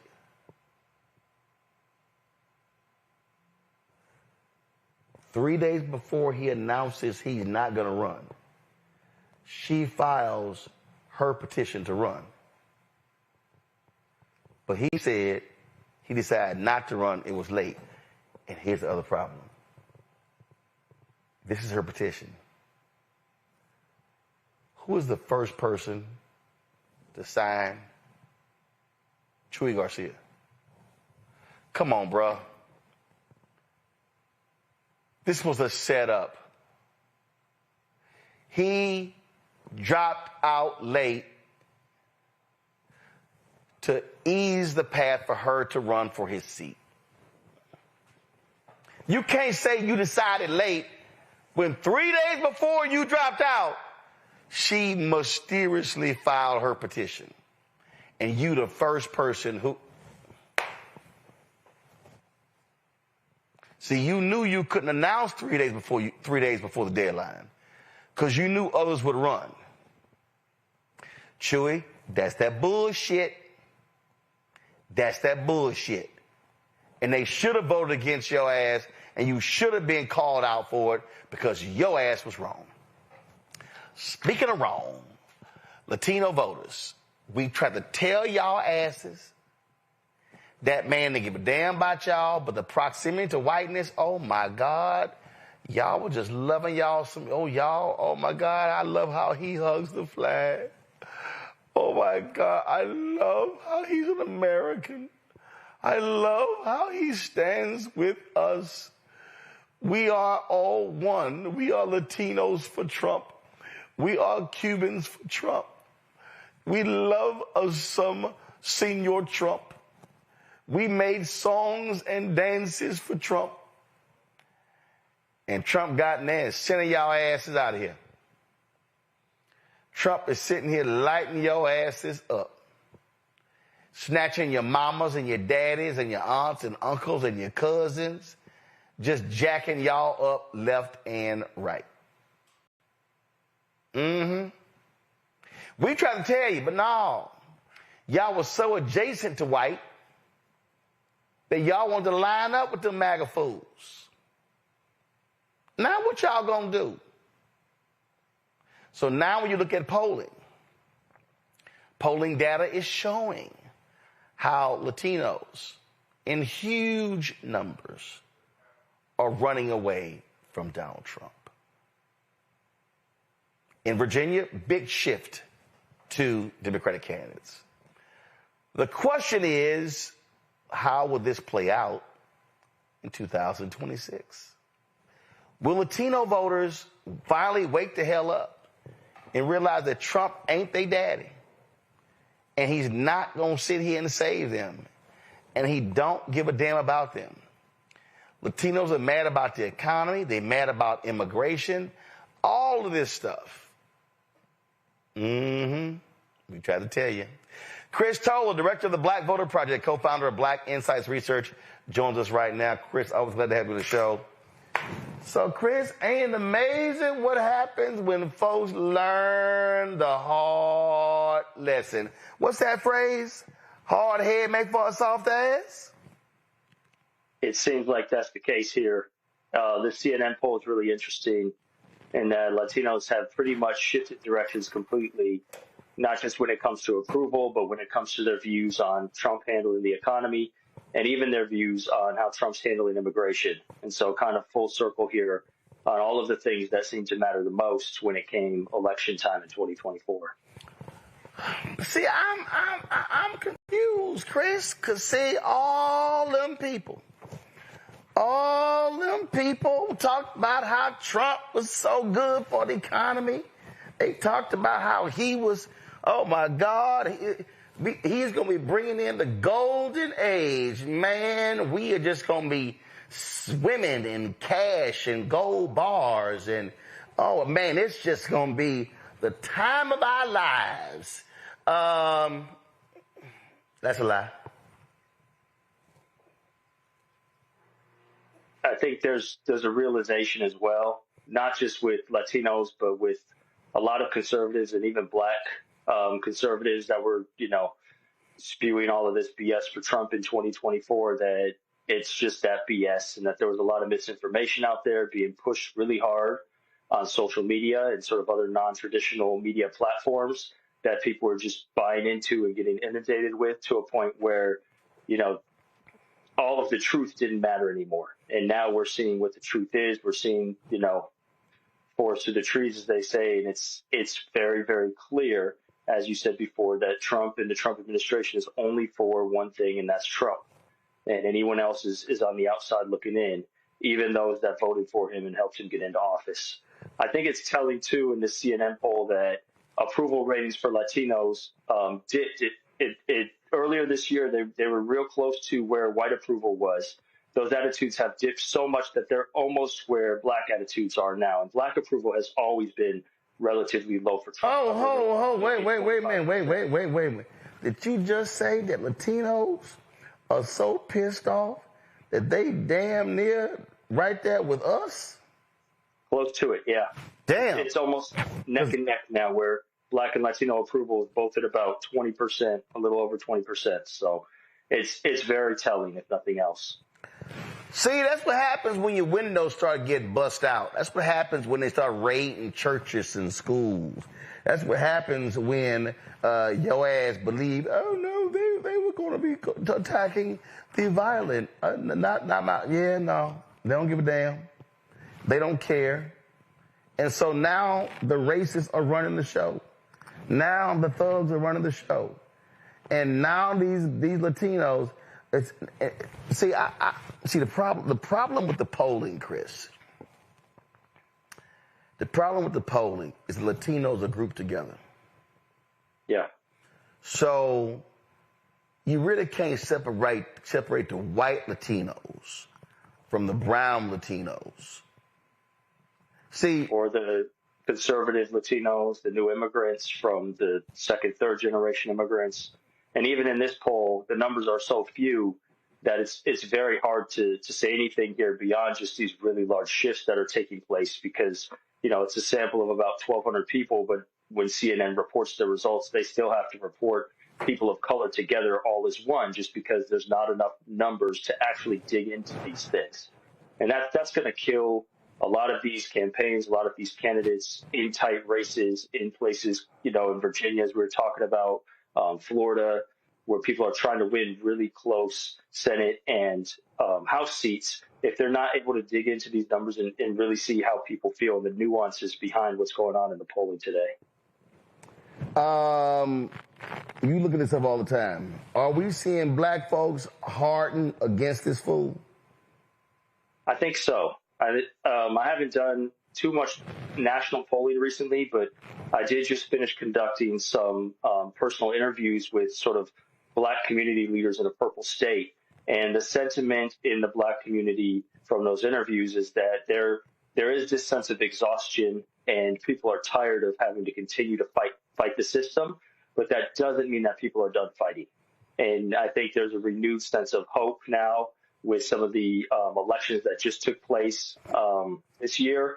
And there's a renewed push where even if, black community leaders don't see a candidate or a campaign that they want to get behind, they're turning inwards to the community. And they're looking for organizations and grassroots groups to put their energy and time into and still being political, still being active. Again, it's going to come down to how we get people who are not usually active, who don't usually pay attention to politics, to the polls in the upcoming midterms, because that's going to, turn the tide in, again, these races that are just 1 or 2 point margins. And so, but there's absolutely a sense that the black community is becoming more hardened towards Trump, similar to we saw as we approach the 2020 election, but it's happening much sooner in the presidency this time. You been talking to any of these dumbass black men who voted for Trump? Do they have any second thoughts? I don't pay attention to that crowd too much these days, but I have been seeing some second thoughts, but more through contradiction than anything else. A lot of voters who are very loud and outspoken are very stubborn, and so they're not going to outright say that they were wrong, but they are going to say, oh, well, now we're not getting this, or what happened to reparations, or these things that we thought were going to happen. We're going to get another stimulus check. So the same old kind of talking lines, but it's very clear that there is some sense of buyer's remorse for a lot of these people from underrepresented communities that were throwing their support behind this administration. You've got a race happening in Tennessee that's coming up. In fact, Vice President Kamala Harris made a surprise move, shocking a lot of people. She's campaigning in that particular. She's campaigning today for African Bain in that particular race, and you try to explain to people that the role that a black voter can play in that race. It's almost 17% African American. Go to my iPad. The breakdown of that district is non-Hispanic white, 71.9%. Hispanic is Latino, 6.2. Black, African American, 16.7. Asian, 2.8. Native American, other 2.6. The reality is she is going to need a massive black turnout. But also, many believe that she is going to be able to pull a significant amount of white voters. But the point that you're making, if you want to reach those voters, you're going to have the folk who can speak to those voters. Absolutely. And there's no one right now more present to speak to black voters than Harris. She still holds a lot of admiration in the black community. And in a race like that, even if you could split white voters 50-50, right, you need those black voters to get over the hump. And in that district in Tennessee, it's going to be a really hard task to win that type of white support.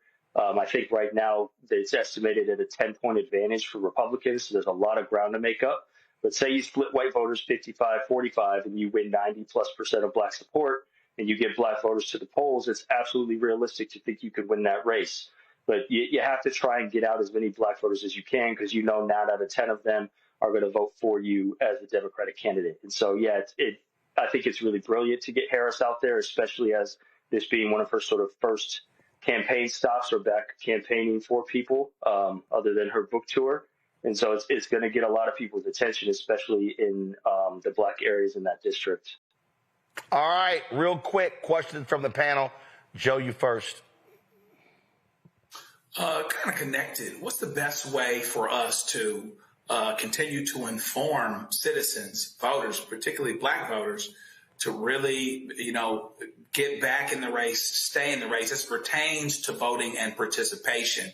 Or is the suffering that some are going through, black women losing jobs, et cetera, is that helping to take care of and make them more perceptive and aware about the voting? I think the suffering, if you will, is going to mobilize some voters, but there's also going to be a significant group of Black voters that needs compassion, and you're going to need to understand why they might feel alienated, removed, tired, exhausted with politics right now, and come up with political arguments that, on the one hand, absolutely do impression upon them the dangers that are imminent when with the Trump administration and sort of the MAGA Republicans in power, while at the same time discussing ways that their lives could get better through politics in the future, right? And sort of have a short-term game and a long-term game when it comes to talking with Black voters. But first and foremost, be empathetic and understanding as to why Black voters or the Black community in general might be feeling really sort of disillusioned at this moment in time. Mustafa? You know, there's been a stronger focus in certain parts of the country, with ICE and a number of other things that, Latino voters are experiencing. I'm curious, in those areas, are we seeing more of the individuals there moving away from the Republicans, or is it just across the country? That's a good question. I haven't seen any specific data suggesting that the proximity to sort of ICE raids or ICE activity is moving Latinos any more than these trends we've seen nationally. I wouldn't be surprised, though.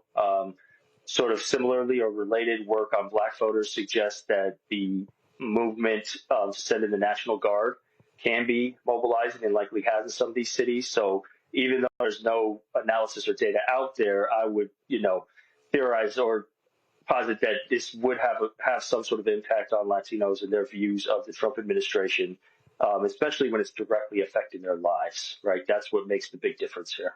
Randy?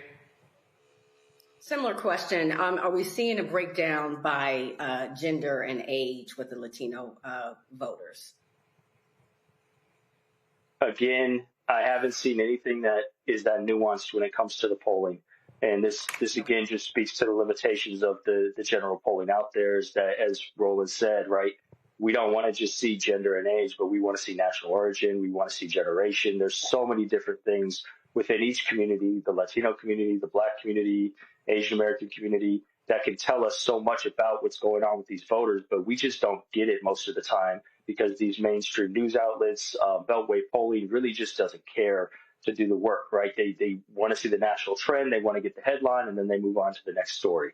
And so I'm hopeful that campaigns are taking that extra step to collect the necessary data in their districts and states that are needed.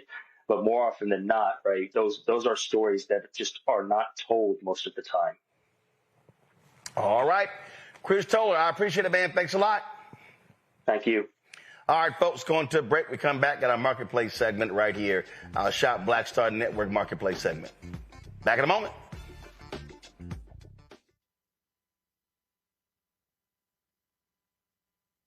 This week on A Balanced Life with Dr. Jackie, are you looking for clarity on your believer's journey? Are you finding it difficult to really find your lane and stay in your place? Do you think that you have what it takes to build a sense of community even in these difficult times, knowing that God has got your back? Well, this week on A Balanced Life with Dr. Jackie, we're talking about just those things. I have the courage to walk through this tough season because they're going to come. You need the friends that have a belief system like yours. A believer's journey this week on A Balanced Life with Dr. Jackie on Black Star Network.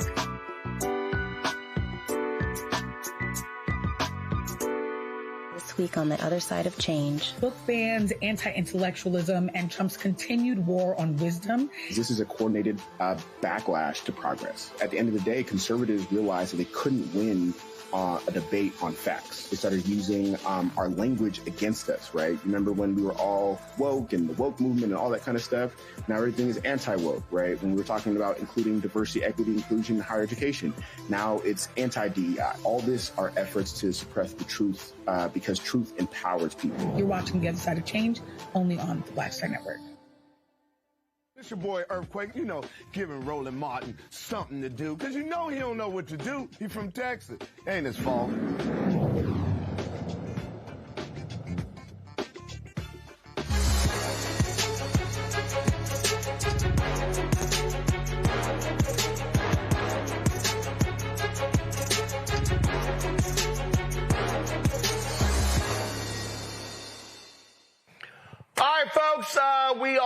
approaching holiday season. I mean, not fully yet, but my birthday was Friday, so, y'all want to hook a brother up. I'm just saying.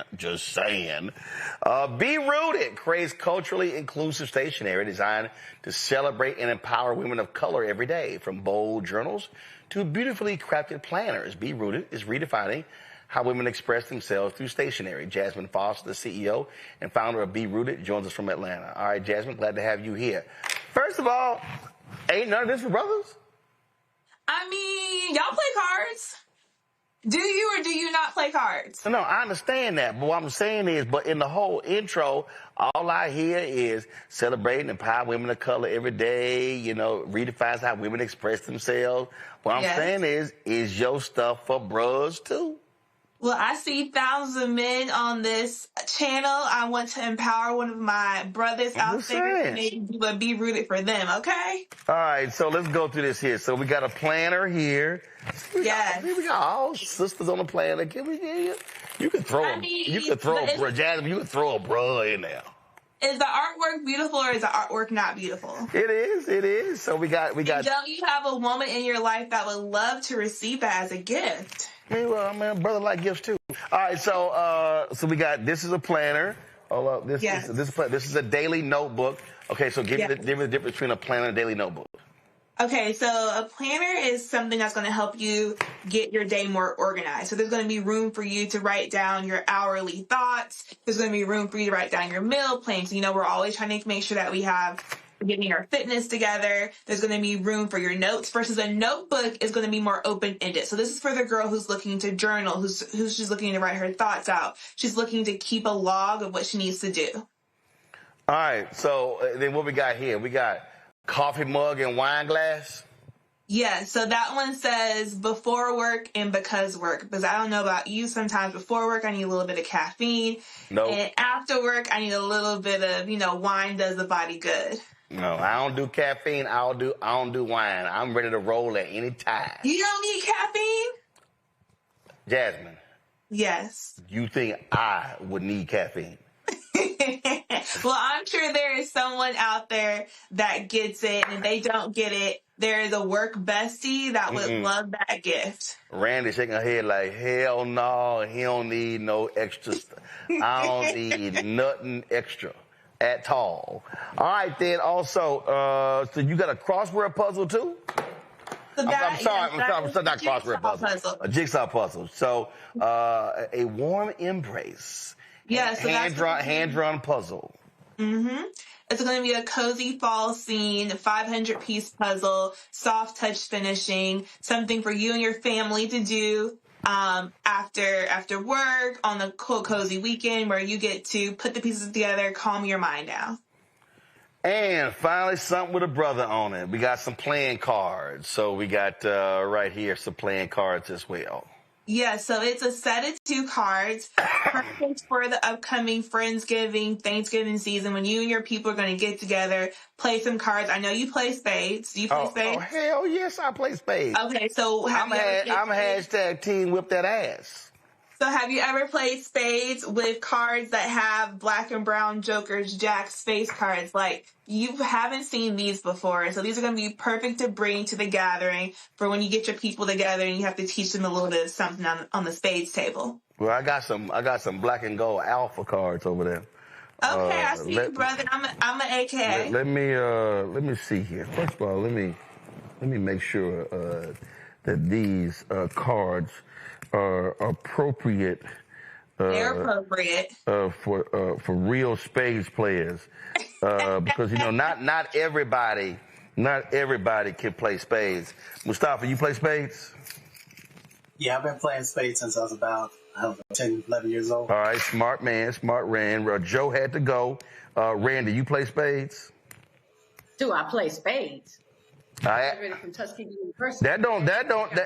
don't mean a damn thing. That don't mean a damn thing. I done met some more bougie Negroes who don't play spades, and so I just need to.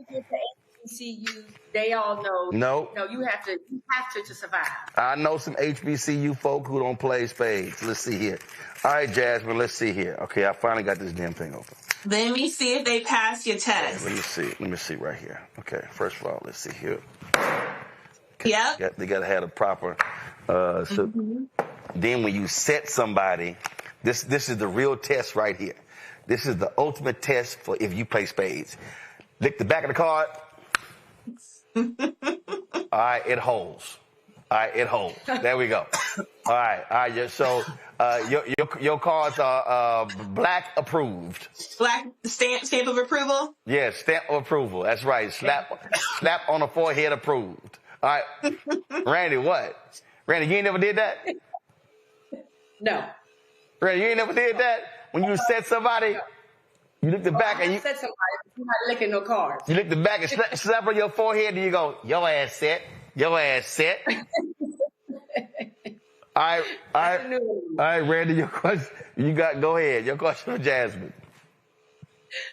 Well, listen, I've already purchased from Be Rooted before. I love particularly the notebooks. I always have a notebook. I have a notebook right here. So congratulations to you. And let me just say, I was going to, actually put this back on you, Roland. I think men can carry notebooks that have beautiful black women on the covers of them. That's fine. I still want to see a brother. Anyway, okay, fine, whatever. Mustafa, congratulations. Mustafa, go. Yeah, congratulations. I'm curious about the artwork. How do you choose the artwork? Do you have particular artists you work with, or what's the process? Yeah, I'm super lucky to have a team of amazing designers that work for me that we all concept the art together, and then they illustrate everything for the brand. And so an amazing group of black and brown designers that work for the brand. Cool. Now, how many different products do you have? We have over 50 products that we change out seasonally. And right now on your marketplace, you have some of our best sellers. Okay. All right. Henry, give me a wide shot. See, this ain't bad because, they don't slide across the table. So sometimes cards, they too slippery. So you can't have them flying across the table. See, that's right. So we check. So we got to be able to check. Randy, you don't want none of this. Randy, you don't want none of this. I was going to say I can show you better than I tell you. Randy, let me explain something to you. Don't let the Texas A&M fool you. Okay. See, I love all the HBCU Negroes who talking about you went to Texas A&M. They forgot. I went to Jack Case High School. We played spades twice a day for 4 years, in the morning and at lunch. Y'all don't want none of this. Y'all don't want none of this. All right, what you shaking your head for, Jasmine? That's right. Yeah, we keep. That's a lot. I mean, that's a lot of time. But I know that if I have to have a spades partner to call upon, I'm gonna call up on you, Ron. Oh, hell yes. We know how to do this. All right, so your best-selling products are on the website. I didn't ask you earlier. When did you start the company? I started the company in 2020, so right in the height of the pandemic. Gotcha. And why'd you start it? Because I was always that young girl that had way too many journals, way too many notebooks, and I spent my corporate career building other people's brands and was waiting for one to be focused on women of color, and then I never found anyone that did it, so I stopped waiting for someone else to do it and did it myself. All right, then. All right, sounds great. So, folks, I want y'all to go to shopblackstartnetwork.com. Go to shopblackstartnetwork.com. Check out Jasmine's products. Be Rooted. Again, we got the jigsaw puzzle. We've got the glasses here. We got the journal, the notebook, and we've got the playing cards. And so, again, I want y'all to check it out. There's some other products in there as well. So go to shopblackstartnetwork.com. Again, y'all know we're doing the blackout. We ain't buying from other people. So we buying black. So go to shopblackstartnetwork.com and check out all these particular gifts. Jasmine, we appreciate it. Thank you so very much. Last question I have for you: what's a new product you're thinking about coming out with in 26? Ooh, you trying to get the exclusive? You damn right. So we are working on a kids collection. So for back to school, notebooks, planners for young boys and girls, young boys and girls with illustrated artwork. So moms, be on the lookout for Be Rooted for the kids for back to school. All right, then. And somebody in the chat room said Roland should do a Black Star Network Spades tournament. Oh. That's a good idea. And the first victim will be Randy. All right, Jasmine, we appreciate it. Thanks a lot. Thank you. All right. I tell her, Mustafa, she don't know. She don't know. She don't know. I've gotten 2 texts from people saying, tell Roland we will whoop his in some spades. I just want you to know. Mm-hmm.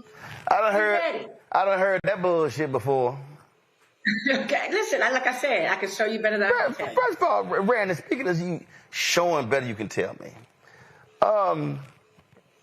Where my Tuskegee stuff? Oh, yeah, I got to get you that. Oh! Write that down. Oh! My notebook. For a whole year, because, so everybody know, I only wear HBCU gear on this show, places I've been. So I went to Tuskegee. They ain't give me no gear. So I ain't never worn Tuskegee. And Randall was like, why I ain't never seen no Tuskegee stuff? I'm like, they ain't sent me no gear. She's like, oh, I didn't take it. I'm going to fix that. That was last year. That was last year. That was last year, Randy. That was last year. I got an entire closet over here of HBCU stuff, all kind of folk. Because the other Alabama schools doesn't send me stuff. Okay, I got you though. No, seriously. Okay. Seriously. That's for last. Yeah, you need to tell the Tuskegee administration, go ahead and put it in the mail so I can rock it on the show. All right, that is it. That's it for us. Randy, appreciate it. Y'all don't forget Randy's card game. Now y'all got to understand. I mean, okay, I got to be careful because Randy got them tricky ass truthing questions, so you're gonna fall yourself revealing some stuff you don't necessarily want to be revealing with that truthing game. So I'm just saying. That's right. Don't listen. You get one of them freaky questions. Don't be telling the truth. Go ahead and lie. There's nothing freaky. It's stuff about the black community. It's not those kind of cards, Roland. Go to randyb.net and check them out. There's nothing freaky. Oh, it's not? No, it's stuff for the black community, like the stuff we talk about on this show. Oh, okay. That must be your other set of cards. All right. That's it. Randy, Mustafa, I appreciate it. Thanks a bunch. Somebody put in the chat talking about rolling the slap. That slap didn't sound right. First of all, I got this big ass ring on, and this ring too. Okay, so plus we ain't trying to sit here and mess the set up. What's wrong with y'all people? Plus, an appropriate slap in spades requires a card table. You got to be able to slap the table, then the table jump. Okay, y'all don't know. See, some of y'all are suburban Negroes. All right, that's it. Y'all don't forget. If y'all want to support the work that we do, y'all know this is the blackest show out here. Ain't no other show blacker. Ain't no show hosted by somebody black any blacker than this show. This is how we do it. So if y'all want to support the work that we do, please do so. Of course, if you want to contribute via Cash App, use the Stripe QR code, bottom left-hand corner. PayPal, R. Martin Unfiltered, Venmo, RM Unfiltered, Zelle, Roland at RolandSMartin.com. Roland at RolandMartinUnfiltered.com. Check some money order, man. Turn that music down. Music too loud. Came in, you gotta ease in. You gotta slide. You gotta pot that thing up. You just can't. Come on now. Check some money order. Make it out to Roland Martin Unfiltered, P.O. Box 57196, Washington, D.C. 20037-0196. Download the Black Star Network app. Keenan, let me know how many downloads we have. Have we hit 200,000? Apple phone, Android phone, Apple TV, Android TV, Roku, Amazon Fire TV, Xbox One, Samsung Smart TV. If you want to get my book, White Fear, The Browning of America is Making White Folks Lose Their Minds, be sure to get it. Bookstores, online as well. You want to get the audio version I read on Audible, you can do that too. Also, if you want to get our Roland Martin Unfiltered Black Star Network swag, go to shopblackstarnetwork.com. Use the QR code there, man. We got our t-shirts, our hoodies, our zip-ups, wall art. We got all that. You name it, we got it. So go to shopblackstarnetwork.com. Again, Be Rooted, products right here. All of these products you see right here, black-owned products. Man, we got the nursing smocks.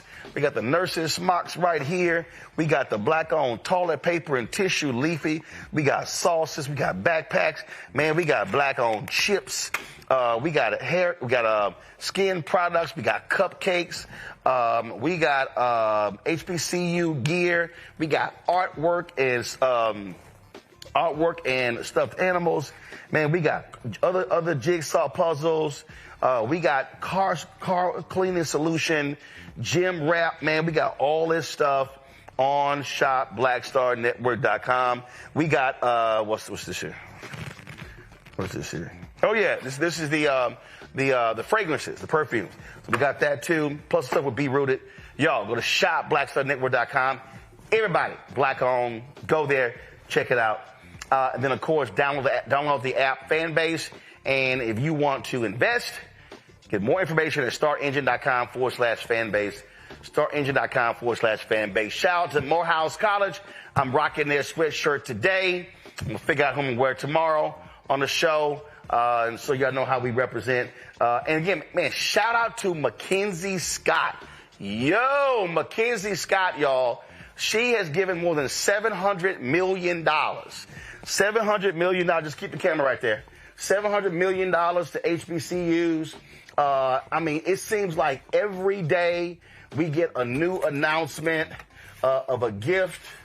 And yo, well, I can't find my stuff. I was about to do a presentation on there. I don't know where it is. Oh, is it? Yes, it is. Is this it? Oh, good. I found something from them. All right. Here we go, y'all. They sent me a hat. Hey, so today, Mackenzie dropped, what was it, 38 million? Congratulations, Xavier University. Billionaire philanthropist Mackenzie Scott gave $38 million today to Xavier University. Yo, she's giving money to Philander Smith, University of Maryland Eastern Shore, Bowie State, Howard, seriously. So 38 million to Xavier University. So support them. And Xavier, y'all gotta send me something to wear. I can't wear a bag. Just saying, can't wear a bag. All right. So Xavier, congratulations. Folks, I'll see y'all tomorrow right here. Roland Martin Unfiltered on the Black Star Network. Y'all know how we close the show out.